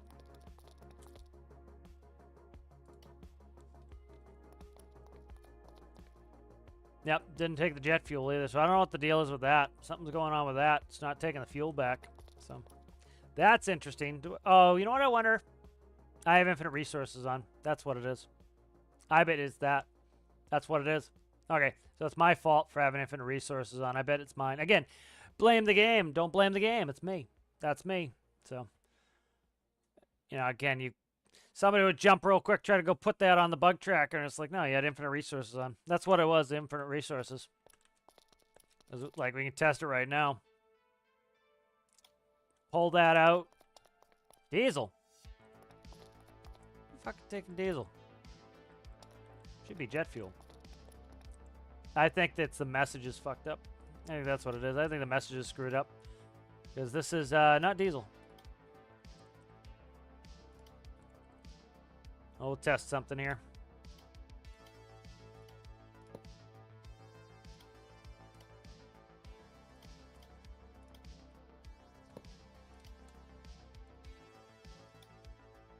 Alright. So that stayed at 190. That went down. So I bet you we have no jet fuel in there. Yeah, I bet we have no jet fuel. It's just showing 190. This one's full. Now let's bring him back on the workbench, see if that goes back up. I bet it was because I have infinite resources on. So let's try something here. Let's bring that back, make sure that number goes up. So I think it was, I left infinite resources on. Yep, that was it. So that's what it was. It was me leaving infinite resources on because I had to. If you remember, when I went to take the truck out to the fuel derrick, I did not have any in the base, And so I just put that on for that reason. Let's go ahead and let's put on infinite resources and try something here. All right, so let's spawn that now with infinite resources. We should get full jet fuel now in the jet fuel tank. So if you ever need fuel, you can just do that too. All right, so this should have jet fuel in. Fucking get close, you dickhead. That should have jet fuel in it now, and we should be able to despawn this. And we should have jet fuel in there now. Yep, so that works. So if you ever have issues where you screw up your fuel, where it steals fuel from you or something, you can turn on infinite resources, spawn a bunch of tanks, shut it off, despawn them. So if you ever have that issue where like you're owed fuel, you can do that, and it gives it to, now you have the fuel that you're owed. So, yep. So obviously the game's fault. It couldn't be me. You know, I'm perfect. So that's the attitude I don't get, is we all make mistakes constantly. Like I've got 6,300 hours. I make these mistakes all the time. And it's like, the difference is I at first think it's probably something I did. And the benefit of that is then you can fix it. If you constantly think it's the game's fault, well, why would I fix it? It's not my fault. It's the game's fault. Game sucks, and then you stop playing. And it's like, which some of those people, I'm thrilled they stopped playing. But, you know, you know, by first assuming it's your fault, you can then try to fix it. And sometimes you realize, yep, it's probably not sometimes it ends up being a legitimate issue with the game. But, you know, if you, that's the other thing too, if infinite resources, you know, so you got to keep that in mind too. It could be something with that. But generally, it's going to be your fault. The likelihood is it's something small you're doing that's going to happen. That's the likelihood. You're the biggest variable. The game does make changes from time to time, but for the most part, it's static, at least for a week. And you often make the most number of changes yourself. And so it's, you know, it's your build that's going to have the most likelihood of changing. And so likely it's something you did that you changed within the period of time, and it's broken. And sometimes when we get an update from the game, yes, it does absolutely 100% change things.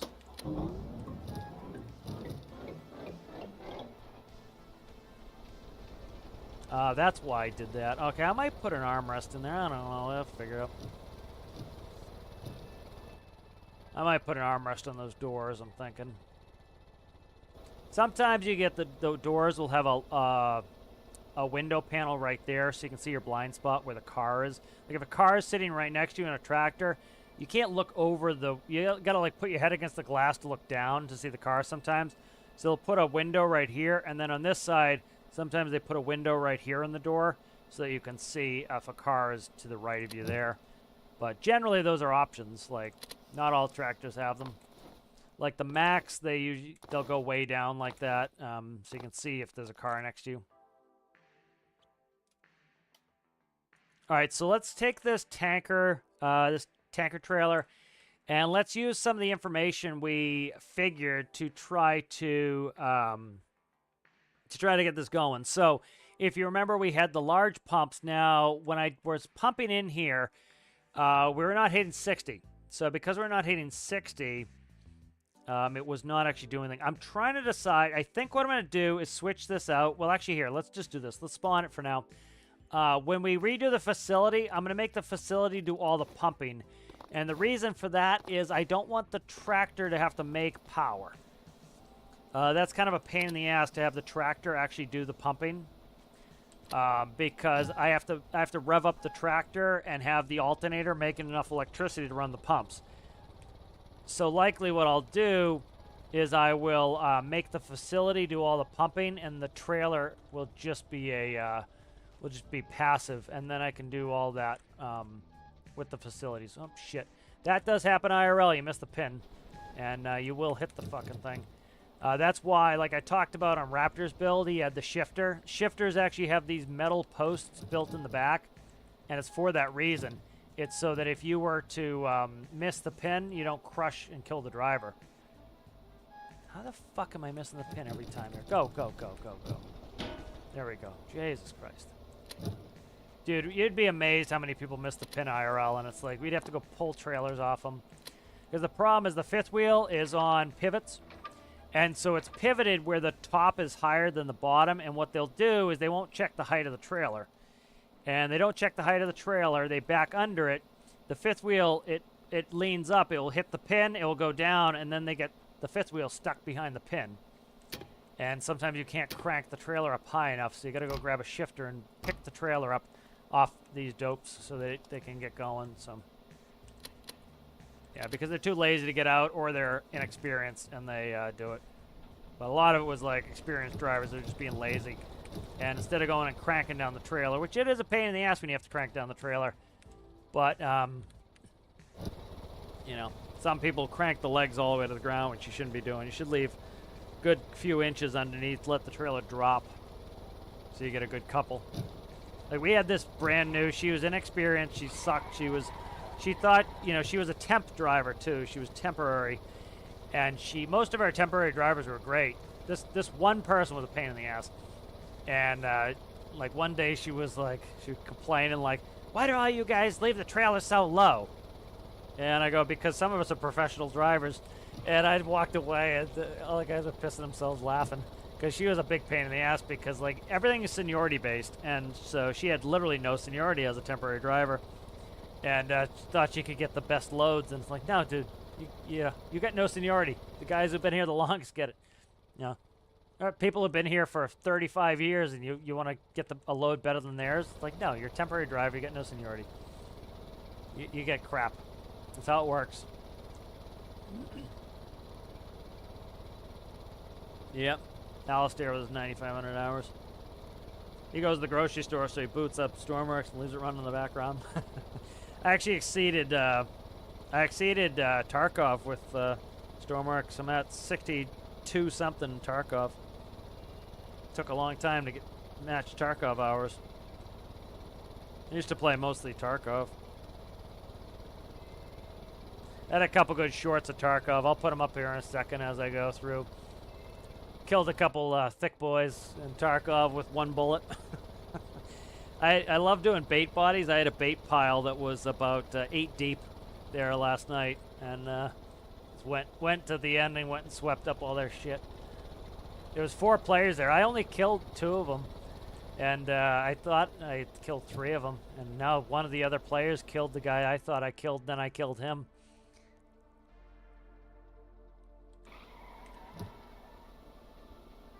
So I want to get this facility emptied so that I can do some work on it.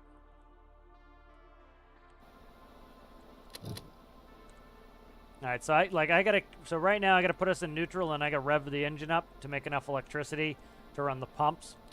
So it's I'm gonna do it differently when I do the new facility. So I want to make some changes, update this facility some more. I think for the most part, this facility is good. I really don't need to do too much, so I might not do any more tutorial videos on it. It's pretty much set. Like, you know, the main reason I started the tutorial videos on this was people they thought the more the furnaces, the better. They you know, the one that really kind of actually bugged me a little bit was they're like, it's impossible to do, and it's like, you know, I've demonstrated it's not impossible to do. You know, it's not only not impossible, it's possible to do. You know.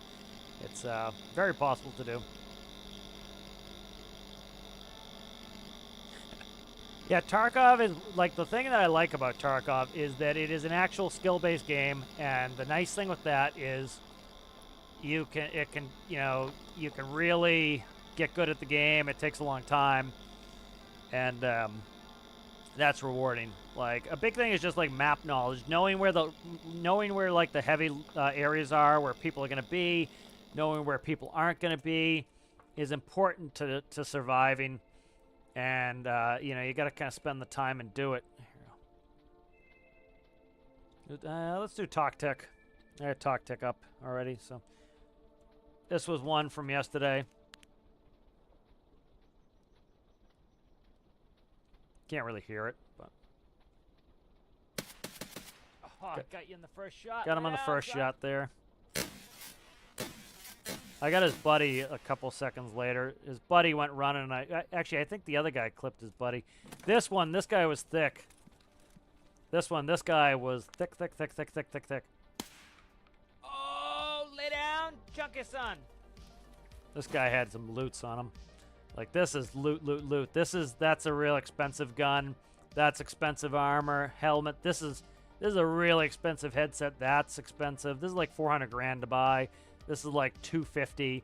That's probably like 250. That's, you can get one of these for probably 80. This is big money. I got him with one bullet. It wasn't. Maybe I did have good ammo in there. I don't know, but he was thicker than a bowl of oatmeal. This boy was. Yeah. But yeah, that was yesterday. It was when I was waiting for the yesterday or the day before. I was waiting for the challenge to be ready for midnight so I could start working on the challenge. I was just clapping some people. Yeah, buy some cheats. Get out of there with that shit. Yeah. Just need some work on it. Get some skills is all you need. Let's see. See where we're at here on this. Pump's pretty fast. It's not super duper fast, but like the testing I was kind of doing. So what I'm probably gonna do, we'll talk about the facility here for a second. Listen. Go up the staircase. Stop fucking about. All right. So one thing I don't want to do is I want to put a power takeoff, so just an electrical connection, so I can hook up to a vehicle. I can give power from the facility to the vehicle. And then what I want to do is, so we did the test where we had multiple pumping stations, right? And so what I want to do is that. I want to do multiple pumping stations. And so what I'll probably do is do 3 jets, 3 diesels, and then you'll have 3 jets, 3 nozzles on here. And then what I'll do is I'll push the 3 with their own independent full-size pumps, pushing air as well. So they'll also push air through, as we pretty much figured out that moving that air with is beneficial. I think, do I have any sort of filters on here? I don't think so. I think I'm already pushing air through the rest of the system. I think I am. Let me check real quick. No, right here is not. This here needs to be updated. So that liquid needs to go to get a higher... see, actually, you know what? I don't really need to, because the... this is slowing this down anyway. There's no point in pushing that fast. There's no point in pushing fast oil out, because that's the whole reason I don't have a pump on the oil, is the oil goes to here, and then this slows the flow. There's no reason to push huge levels of flow when you're going to slow the flow down anyway. That's why this has a small pump. The whole point is flow reduction. That's the whole point of this, is to slow the flow. So there's no reason to increase the flow rate. There's none. I might try to pull that, see if I get better performance getting rid of that. This pump here is, we'll do triple pumps to just triple the flow. Pressurizing the system was a good idea, so I might pressurize the systems on these to put pressurized air in here. This one I will not, because this one draws it in, and I don't need big flow, but these I want to push the flow out. So what I might do is put a large pump here with a air port, and so it sucks both air and jet fuel and then pushes it in. And the same here for the diesel. So I'll probably do that on these two. And then push them all out into the trailer a little bit faster. So might end up doing that on this.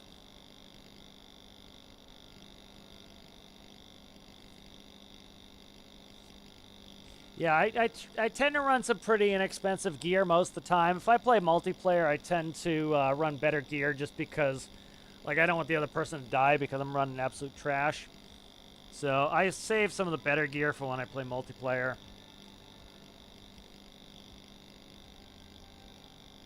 Alright, sounds good, Citrus.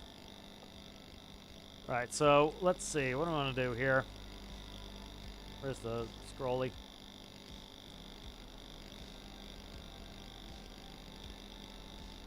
Could have run Raptor's shifter out here, but I didn't know what the max speed was going to be, and I wanted to just get out here quickly. You use it to move vehicles around. Let's keep that pumping there. Yeah, I think those pump tests worth doing. I can upgrade this facility. Let's see. Let's see. I might just, we might end up here. Yeah, let's do that. Let's end up here. I'll end up emptying this later and then work on this later. We'll kind of keep it a little bit short. But if If you guys would check out the video for the build challenge kilo, comment, like, all that good stuff on that video. Congratulations to all the winners of that. Those are up and posted. I won't say them in case somebody hasn't watched it and wants to watch it first. But make sure you go on to the Discord and make sure you vote for your favorite on there as well. Yeah, the poll seems like, yeah, everybody thinks the brightness is fine. There's no problem with that. It's just that one person. Again, usually it's on somebody's end. If, like, I'll get one complaint of, like, the video's too loud. It's like, dude, your settings are probably too high. Like, I've had literally no other complaints. If I got a bunch of complaints, I realize it could be a common problem, you know. But yeah, we'll probably finish up there. Go ahead and we'll work on this off screen a little bit, get this fuel moved. But yeah, I'm trying to get it back into multiplayer a little bit here. That will be pretty good, I think, for I wanted to get the build challenge done and focus on that. But thank you guys for watching. And we actually, let me fix credits real quick. I gotta fix the credits. Let me fix credits. I gotta change that. I have to put in the new file. So got the new credits for a kilo. If I don't do that, it will be wrong in here. So, all right, guys, thanks for watching, and I'll see you next one.